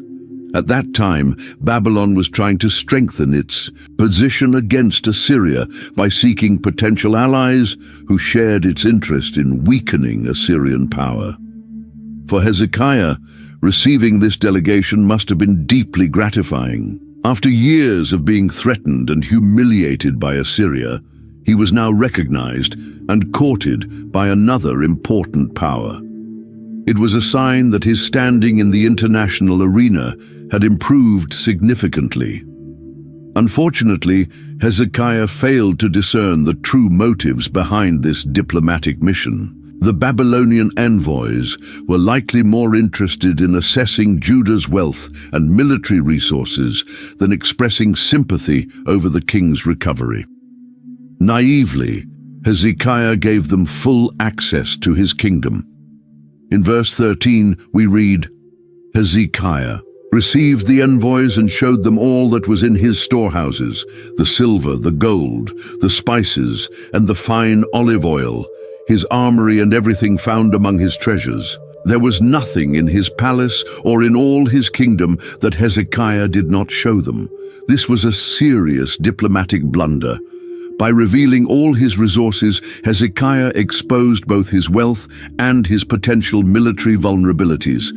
In a world where information was power, He was handing strategic advantages to a kingdom that would later become a mortal enemy of Judah. The prophet Isaiah quickly recognized the mistake and came to question the king. In verse 14 he asked, "What did those men say, and where did they come from?" Hezekiah replied, "They came from a distant land, from Babylon." Then Isaiah asked, "What did they see in your palace?" And Hezekiah admitted, "They saw everything in my palace. There is nothing among my treasures that I did not show them." Isaiah's response was solemn and prophetic. In verses 16 to 18, he said, "Hear the word of the Lord. The time will surely come when everything in your palace and all that your predecessors have stored up until this day will be carried off to Babylon. Nothing will be left, says the Lord, and some of your descendants, your own flesh and blood who will be born to you, will be taken away, and they will become eunuchs in the palace of the king of Babylon." This prophecy was both tragic and far-reaching. The treasure that Hezekiah had so proudly displayed to the Babylonians would one day be taken away by those very same Babylonians. And the royal sons of Judah would not reign as kings in Jerusalem, but serve as eunuchs in the Babylonian court. Hezekiah's response in verse 19 is surprising and has been interpreted in various ways. "The word of the Lord you have spoken is good," Hezekiah replied, for he thought, "Will there not be peace and security in my lifetime?"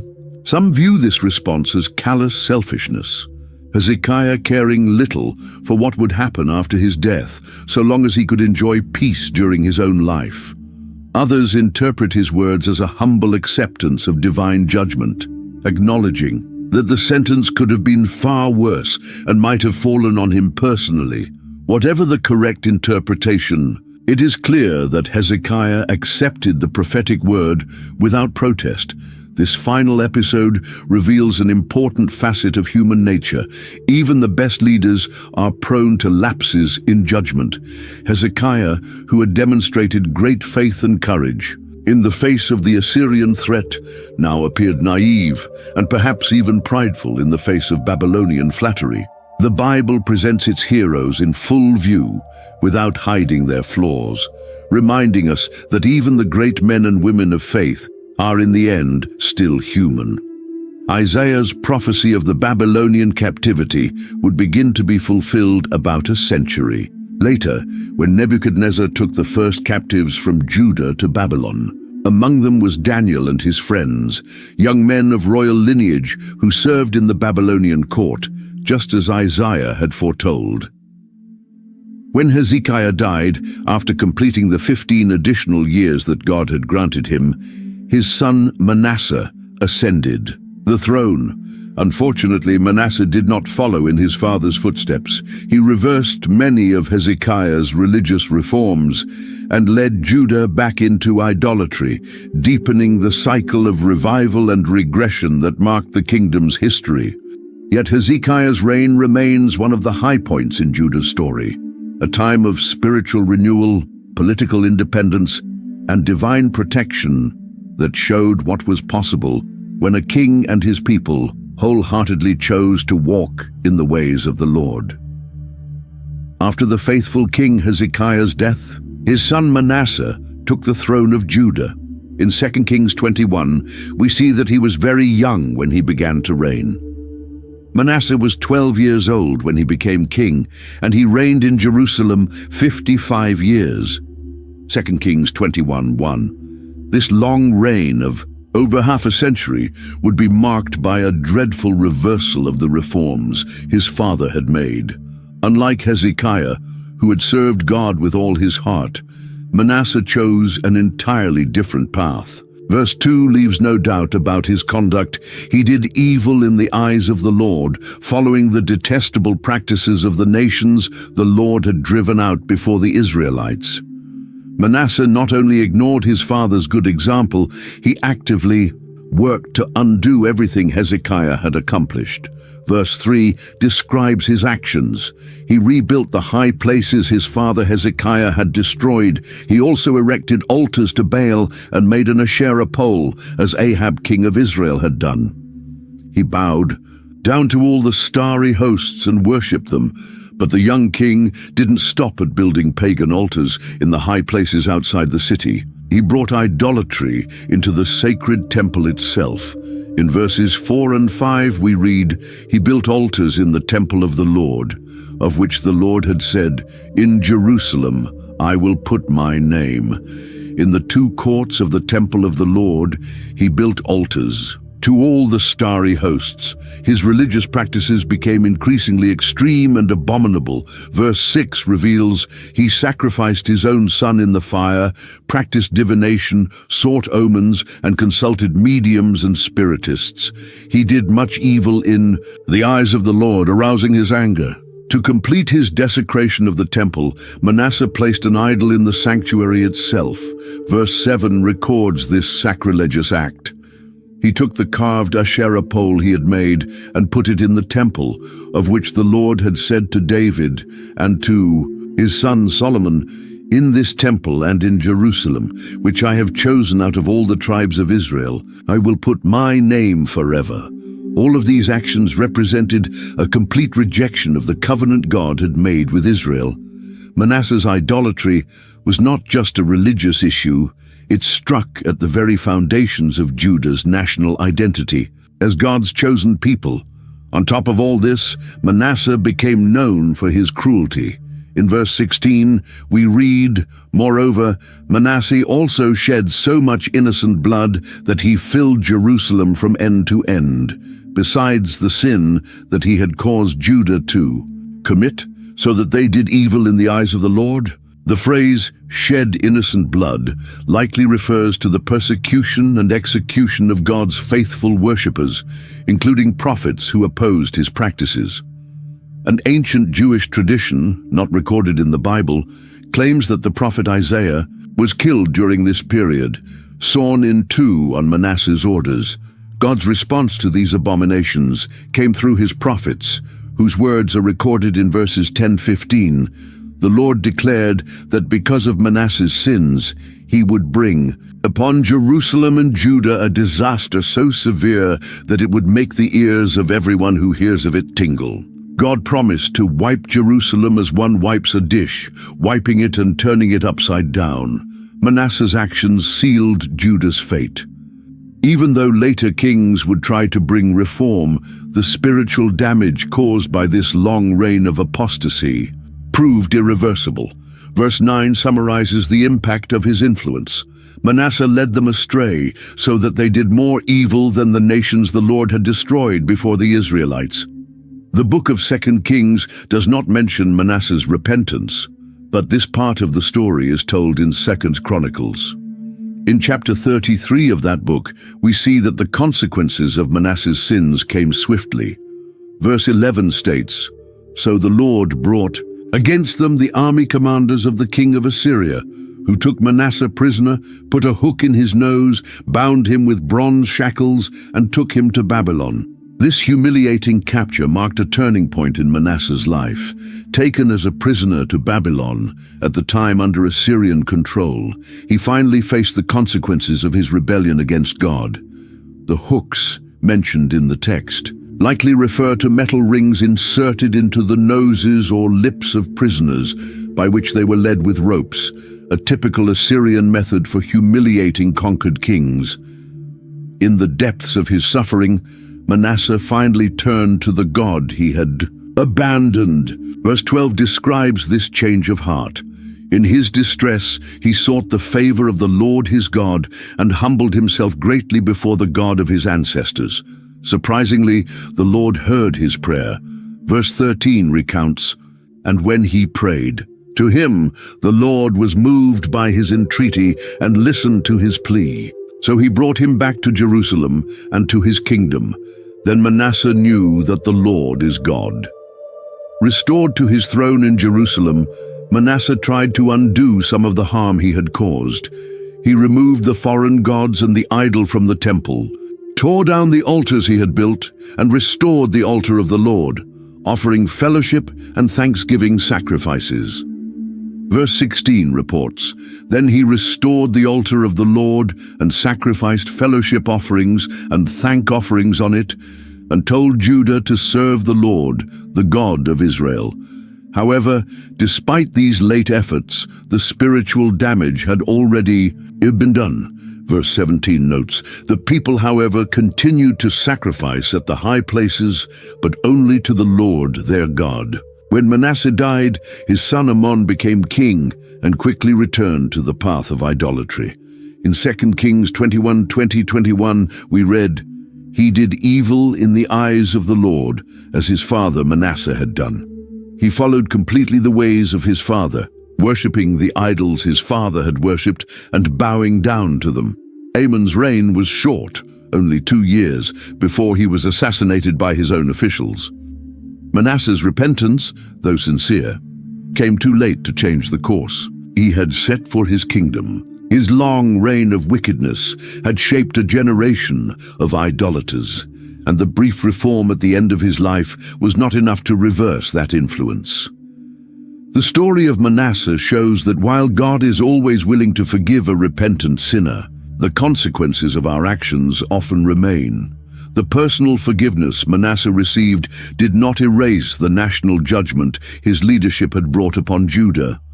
After Amon's brief and wicked reign, his son Josiah ascended to the throne. In 2 Kings 22:1, we read, "Josiah was 8 years old when he became king, and he reigned in Jerusalem 31 years. This boy, who assumed the throne at such a young age, would become one of Judah's most remarkable religious reformers. Unlike his father and grandfather, Josiah chose to follow the ways of David. Verse 2 says, "He did what was right in the eyes of the Lord and followed completely the ways of his father David, not turning aside to the right or to the left."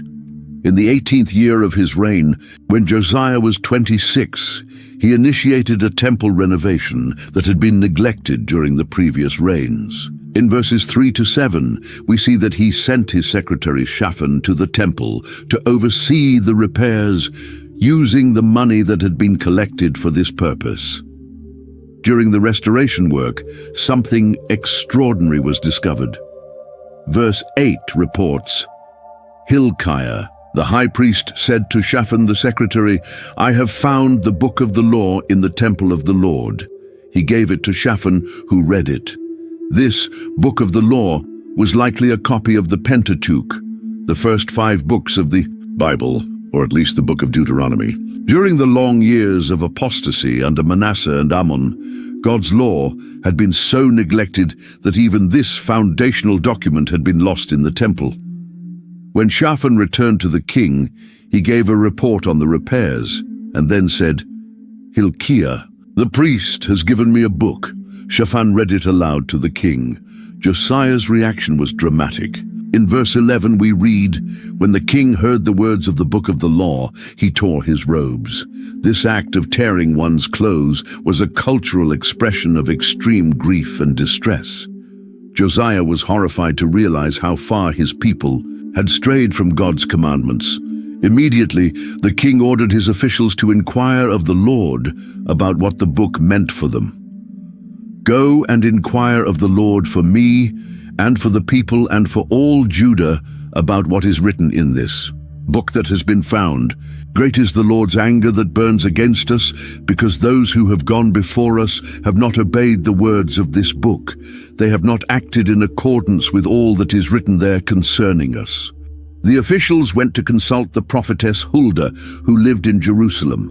Her response, recorded in verses 15-17, confirmed Josiah's fears. "This is what the Lord, the God of Israel, says. Tell the man who sent you to me, this is what the Lord says. I am going to bring disaster on this place and its people, according to everything written in the book the king of Judah has read." However, because of Josiah's humble response, God also sent a personal word of comfort. To the king, In verses 19 to 20, the prophetess declared, "Because your heart was responsive and you humbled yourself before the Lord, I will gather you to your ancestors, and you will be buried in peace. Your eyes will not see all the disaster I am going to bring on this place." Strengthened by this prophetic word, Josiah redoubled his reform efforts. In chapter 23, we see that he assembled all the leaders and the people of Judah at the temple, where he read to them the entire book of the covenant. Then he made a covenant before the Lord, committing to follow the Lord and keep his commandments. All the people pledged themselves to the covenant. Josiah then launched a tireless campaign to purify Judah from idolatry. He removed all idolatrous objects from the temple, deposed the pagan priests, tore down the high places, and destroyed altars, Asherah poles, and every symbol of false worship. His reform was the most extensive and profound since the days of David. In verses 24 and 25, we read a powerful summary of his actions. Furthermore, Josiah got rid of the mediums and spiritists, the household gods, the idols, and all the other detestable things seen in Judah and Jerusalem. He did this to fulfill the requirements of the law written in the book that Hilkiah the priest had discovered in the temple of the Lord. Neither before nor after Josiah was there a king like him who turned to the Lord as he did, with all his heart and with all his soul and with all his strength, in accordance with all the law of Moses. The discovery of the book of the law and Josiah's obedient response marked the last great spiritual revival in Judah before the exile. It was a time of returning to the roots of the faith and renewing the covenant with God. One of Josiah's most remarkable accomplishments was the celebration of an extraordinary Passover, surpassing any held since the time of the judges. In chapter 23, verse 21, we read the king's command. The king gave this order to all the people: "Celebrate the Passover to the Lord your God, as it is written in this book of the covenant." This was no ordinary observance. It was a return to the precise observance of the law of Moses. Verses 22 and 23 emphasize the uniqueness of this Passover. Not since the days of the judges who led Israel, nor throughout the days of the kings of Israel and the kings of Judah, had any such Passover been observed. But in the 18th year of King Josiah, this Passover was celebrated to the Lord in Jerusalem. What made this Passover so special? In 2 Chronicles 35, we get more details. Josiah personally provided from his own herds 30,000 lambs and young goats for the Passover offerings, along with 3,000 cattle. His officials also gave voluntary contributions of animals for the people, the priests, and the Levites. The priests and Levites prepared themselves ritually, and all the services were conducted in strict accordance with the law of Moses. The Levites slaughtered the Passover lambs, set aside the consecrated portions, and distributed them quickly so that everyone could participate. In 2 Chronicles 35, verse 18, we read again, "The Passover had not been observed like this in Israel since the days of the prophet Samuel, and none of the kings of Israel had ever celebrated such a Passover as did Josiah, the priests, the Levites, all Judah and Israel who were there with him, and the people of Jerusalem." The celebration of the Passover was particularly significant because it marked a return to Israel's historical roots.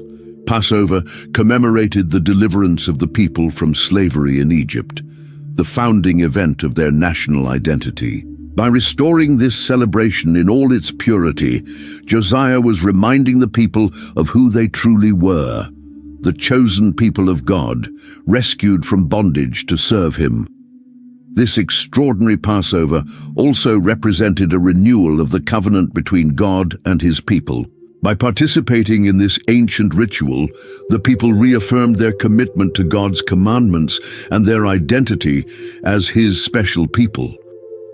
The Bible's emphasis that no Passover like this had occurred since the time of the judges, not even during the reigns of David or Solomon, highlights the purity and faithfulness to the law with which it was conducted.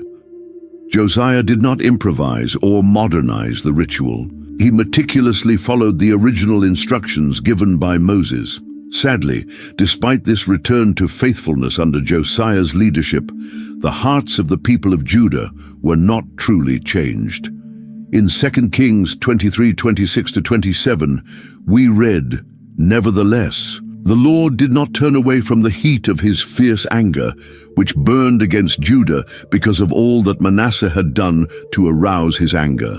So the Lord said, I will remove Judah also from my presence as I removed Israel, and I will reject Jerusalem, the city I chose, and this temple about which I said, my name shall be there." Josiah's reform, though sincere and far-reaching, came too late to change the course of Judah's history. God's judgment had already been set. Even so, this extraordinary Passover stands as a powerful testament to what is possible when God's people return to his word with sincerity and obedience. Despite his faithfulness to God, Josiah met a tragic and premature end on the battlefield. In chapter 23, verse 29, we read, "While Josiah was king, Pharaoh Necho, king of Egypt, went up to the Euphrates River to help the king of Assyria. King Josiah marched out to meet him in battle, but Necho faced him and killed him at Megiddo."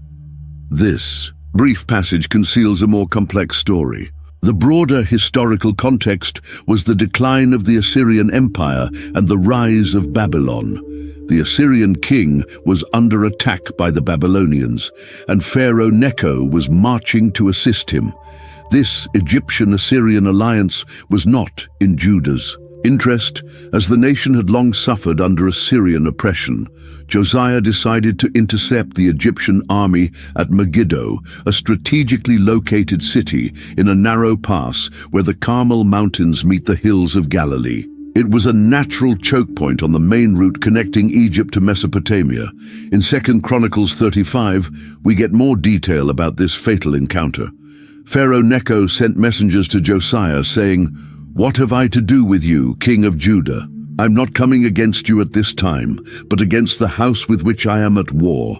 God has told me to hurry, so stop opposing God, who is with me, or he will destroy you." Surprisingly, the text tells us that these words actually came from God, but Josiah did not recognize them. Instead of backing off, he disguised himself and entered the battle, ignoring the divine warning. During the confrontation, Egyptian archers struck King Josiah, and he told his officers, "Take me away. I'm badly wounded." They removed him from his chariot, put him in another, and brought him to Jerusalem, where he died. He was buried in the tombs of his ancestors, and all Judah and Jerusalem mourned for him. The death of Josiah at Megiddo marked a turning point in the history of Judah. With him died the last hope for genuine reform. His son Jehoahaz, who succeeded him, did not follow his righteous ways, and within a few months, Judah fell under Egyptian domination. The prophet Jeremiah composed laments for Josiah, and all the singers, both men and women, continued to speak of Josiah in their lamentations to this day. The untimely death of this faithful king was a national tragedy and a prelude to even greater disasters to come. The irony of this story is that Josiah, who had been so meticulous in following God's law in religious matters, appears to have failed to seek divine guidance in this critical military decision. His choice to oppose Egypt, though politically understandable, went against the specific direction God had given through Pharaoh.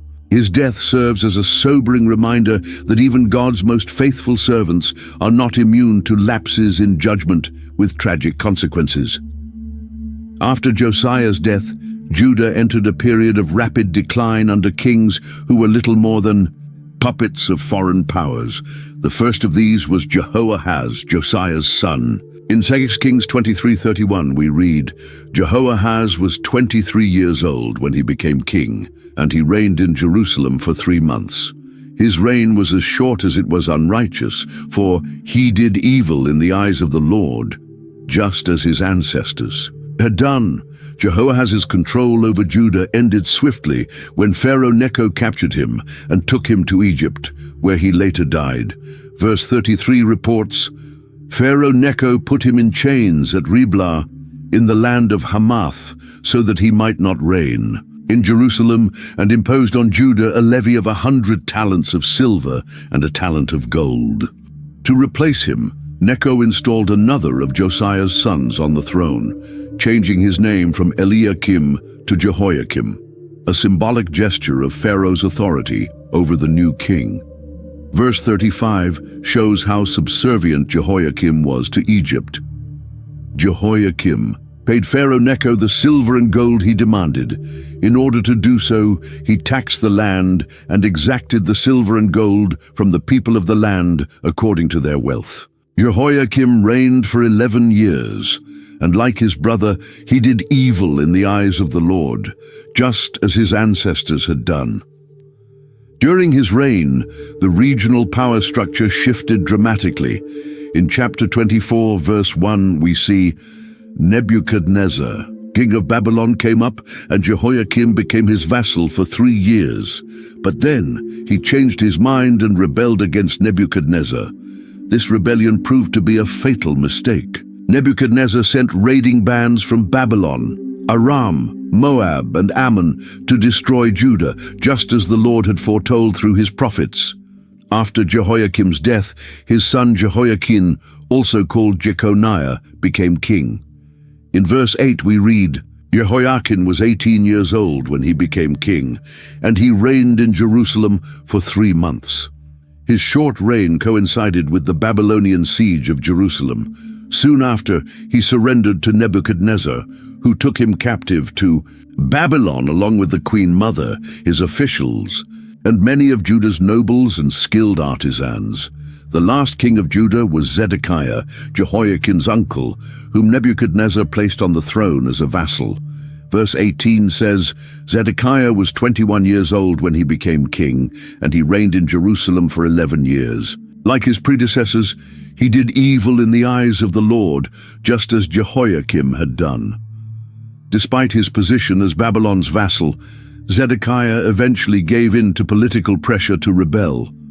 Verse 20 tells us, it was because of the Lord's anger that all this happened to Jerusalem and Judah, and in the end he thrust them from his presence. Now Zedekiah also rebelled against the king of Babylon. This sequence of puppet kings, Jehoahaz under Egypt, Jehoiakim and Zedekiah under Babylon, demonstrates the degradation of the Davidic monarchy. Once independent rulers who led a nation allied with God, Judah's kings had become mere instruments of foreign powers, powerless to shape their own destiny. Moreover, none of these final kings displayed the faithfulness to God that had characterized Josiah. Rather than learning from the tragedy that befell their kingdom, they persisted in the very sins that had brought about divine judgment. The cycle of idolatry, injustice, and rebellion against God, which had marked much of the monarchy's history, continued to the bitter end. The fall of Jerusalem didn't happen all at once, but in 3 distinct stages or waves, each more devastating than the last. This gradual process gave the people multiple opportunities to repent, opportunities they sadly ignored. The first stage occurred during Jehoiakim's reign, around 605 BC. Although 2 Kings doesn't provide many details about this event, we know from Jeremiah and Daniel that during this initial campaign, Nebuchadnezzar took some of the temple treasures and a select group of young men from the Jewish nobility to Babylon, including Daniel and his friends. The second and more severe stage came in 597 BC, during Jehoiakim's brief reign. In chapter 24, verses 10 to 16, we read that Nebuchadnezzar personally came to Jerusalem, and Jehoiakim surrendered. The king of Babylon carried off all the treasures of the temple of the Lord and of the royal palace. As the Lord had declared, Nebuchadnezzar removed all the gold articles that Solomon, king of Israel, had made for the temple of the Lord. In addition to the material treasures, Nebuchadnezzar deported the elite of Jewish society. He carried into exile all Jerusalem, all the officers and fighting men, and all the skilled workers and artisans, a total of 10,000.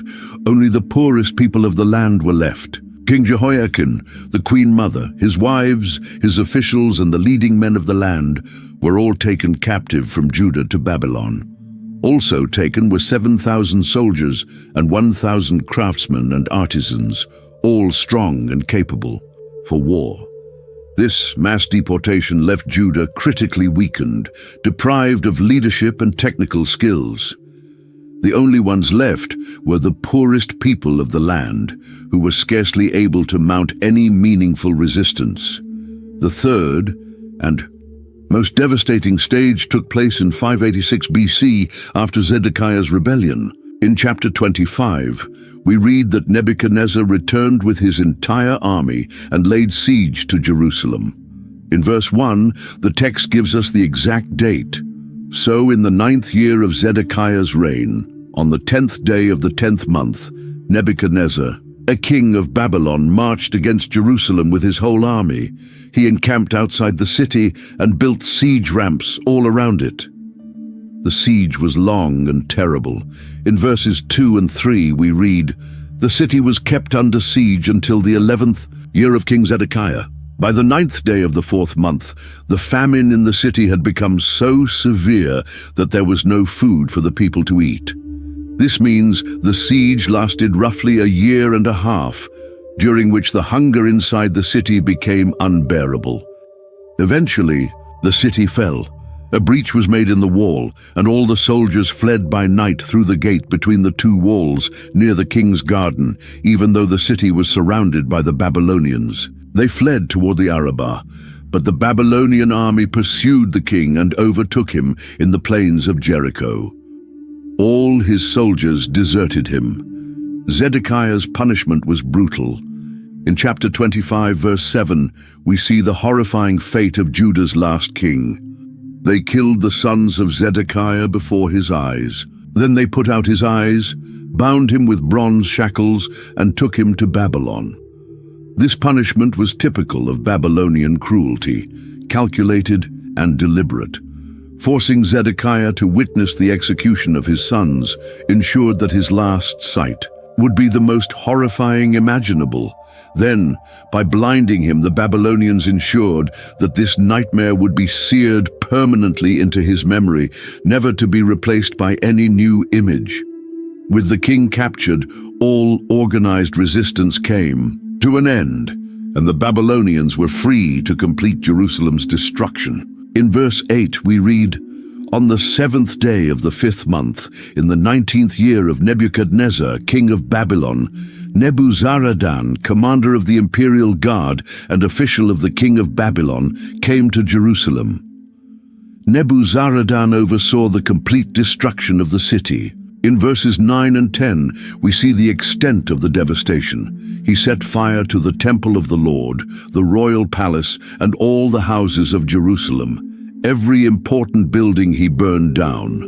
The whole Babylonian army, under the commander of the guard, broke down the walls around Jerusalem. This was a moment of indescribable tragedy for the people of Judah. The temple built by Solomon, the center of worship for nearly 400 years, was completely destroyed. The royal palace, symbol of the Davidic dynasty, was reduced to ashes. The walls that once protected the city were torn down, leaving it permanently vulnerable. After that, Nebuzaradan deported the remaining population. He carried into exile the people who remained in the city, along with those who had gone over to the king of Babylon and the rest of the population. Only the poorest were left behind to work the land as farmers and vine dressers. The Babylonians also took all the remaining valuables from the temple, the bronze pillars, the movable stands, and the large bronze basin that had been in the temple. They also took away the utensils used in temple service, bowls, shovels, wick trimmers, dishes, and all the bronze articles. Verse 15 adds, The commander of the guard also took away the censers and sprinkling bowls, everything made of pure gold or silver. The weight of the bronze from the 2 pillars, the basin, and the movable stands that Solomon had made for the temple of the Lord was so great it could not be weighed.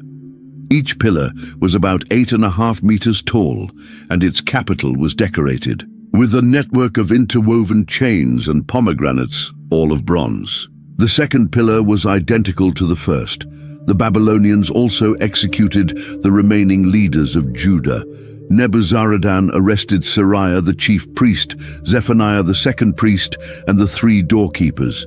He also seized the army officer in charge of the men of war, 5 royal advisors, the chief officer who had been in charge of conscripting the people, and 60 men still in the city. They were all taken to the king of Babylon at Riblah, where they were executed. Thus, verses 20 and 21 solemnly conclude this section. So Judah went into captivity, away from her land. Nebuchadnezzar, king of Babylon, appointed Gedaliah, son of Ahikam, the son of Shaphan, to be over the people he had left behind in Judah. These 3 waves of invasion and deportation fulfilled the prophecies that God had long spoken through his prophets. The great nation established by David and strengthened by Solomon had come to its earthly end. The temple was destroyed, the royal lineage was broken, and the people were scattered. God's covenant with David appeared to be in crisis, and many wondered if his promises had failed. After the destruction of Jerusalem and the deportation of most of its inhabitants, only a small remnant of the poorest noble family who apparently had supported surrendering to the Babylonians. In chapter 25, verse 22, we read about his appointment. Nebuchadnezzar, king of Babylon, appointed Gedaliah, son of Ahikam, the son of Shaphan, to be over the people he had left behind in Judah. Gedaliah set up his headquarters in Mizpah, a town a few kilometers north of Jerusalem. He adopted a conciliatory policy and encouraged the people to submit to Babylonian rule. In verse 24, we see his advice to the Jews. Gedaliah took an oath to reassure them and their men. "Do not be afraid of the Babylonian officials," he said. "Settle down in the land and serve the king of Babylon, and it will go well with you." For a brief moment, it seemed a minimal degree of stability might return to devastated Judah. Many Jews who had fled to neighboring lands during the war began to return. In verse 23, we read, "When all the army officers and their men heard that the king of Babylon had appointed Gedaliah as governor, they came to him at Mizpah, including Ishmael, son of Nethaniah, Johanan, son of Kareah, Seraiah, son of Tanhumeth, from Netopha, and Jazaniah, the son of the Maccathite, along with their men." This period of peace, however, was short-lived. In the 7th month, Ishmael, the son of Nethaniah and a member of the royal family, came with 10 men and assassinated Gedaliah. Verse 25 describes this act of betrayal. But in the 7th month, Ishmael, son of Nethaniah, the son of Elishama, who was of royal blood, came with 10 men and struck down Gedaliah, along with the Jews and the Babylonians who were with him. At Mizpah, this assassination was likely driven by nationalist resentment against Gedaliah's policy of collaboration, or perhaps by Ishmael's personal ambition to restore the Davidic monarchy. Whatever the motive, the result was disastrous for the remnant left in Judah. Verse 26 shows the immediate consequence. At this, all the people, from the least to the greatest, together with the army officers, fled to Egypt for fear of the Babylonians. This flight to Egypt symbolized a return to the very slavery their ancestors had escaped under Moses' leadership. Now the cycle had come full circle. The people who had been delivered from Egypt to worship God in the Promised Land were now fleeing that land back to Egypt. The prophet Jeremiah, who was still alive at this time, strongly opposed this move to Egypt. He warned the people that they should remain in the land and submit to Babylonian rule as God had commanded. But the people did not listen to the voice of the prophet. Instead, they forced Jeremiah himself to go with them to Egypt, where, according to tradition, he was eventually martyred. With this flight to Egypt, the story of Judah as an independent, political entity came to an end. The land promised to Abraham, conquered by Joshua, unified by David, and glorified by Solomon, was now nearly desolate, its cities in ruins and its temple destroyed. Yet, the book of 2 Kings ends with a glimmer of hope. In verses 27 to 30, we read of an act of mercy toward the captive king Jehoiakim. In the 37th year of the exile of Jehoiakim, king of Judah, in the year Evil-Merodach became king of Babylon, he released Jehoiakim from prison on the 27th day of the 12th month. He spoke kindly to him and gave him a seat of honor higher than those of the other kings who were with him in Babylon. So Jehoiakim put aside his prison clothes and for the rest of his life ate regularly at the king's table. Day by day, for the rest of his life, the king gave Jehoiakim a regular allowance. This final note, though seemingly small, carried great theological and historical weight. Jehoiakim was a direct descendant of David, and his release from prison and restoration to a position of honor kept alive the hope that the Davidic line and the divine promises tied to it had not ended permanently. For God's people in exile, this news served as a reminder that even in the midst of severe judgment, God had not completely rejected his people or his promises. The Davidic dynasty still existed, even if only as a king without a throne in a foreign court. And in fact, it would be through this very Davidic line, traced from Jehoiakim, that the Messiah would eventually come, fulfilling the ancient promise made to David that his throne would be established forever. So, even in the ashes of the kingdom of Judah, the first signs of hope and renewal could already be seen. The time of judgment would be long, 70 years of exile, as the prophet Jeremiah had predicted, but it would not be the end of God's story with his people. What an incredible journey we've just taken together through the book of 2 Kings. We've seen faithful and unfaithful kings, powerful prophets, astounding miracles, and finally, the fall of a kingdom that had strayed from its purpose. This story isn't just a historical account, it speaks directly to us today. We've seen how leaders who trusted God found guidance and protection, while those who followed their own ways faced devastating consequences. We've seen God's patience, sending prophet after prophet, giving chance after chance before judgment finally came. And even in the darkest moment, when Jerusalem was in ruins and the people were scattered, we saw that small ray of hope. A descendant of David freed from prison, keeping alive the promise that God had not abandoned his plan. If you enjoyed this journey through the book of 2 Kings, I want to invite you to become part of our community. Click the subscribe button now so you won't miss our upcoming biblical explorations. Each week, we dive into a new story from Scripture, discovering the hidden treasures in God's Word together. And if this message touched your heart, please share this video with friends and family. Who knows how many people need to hear this very word today?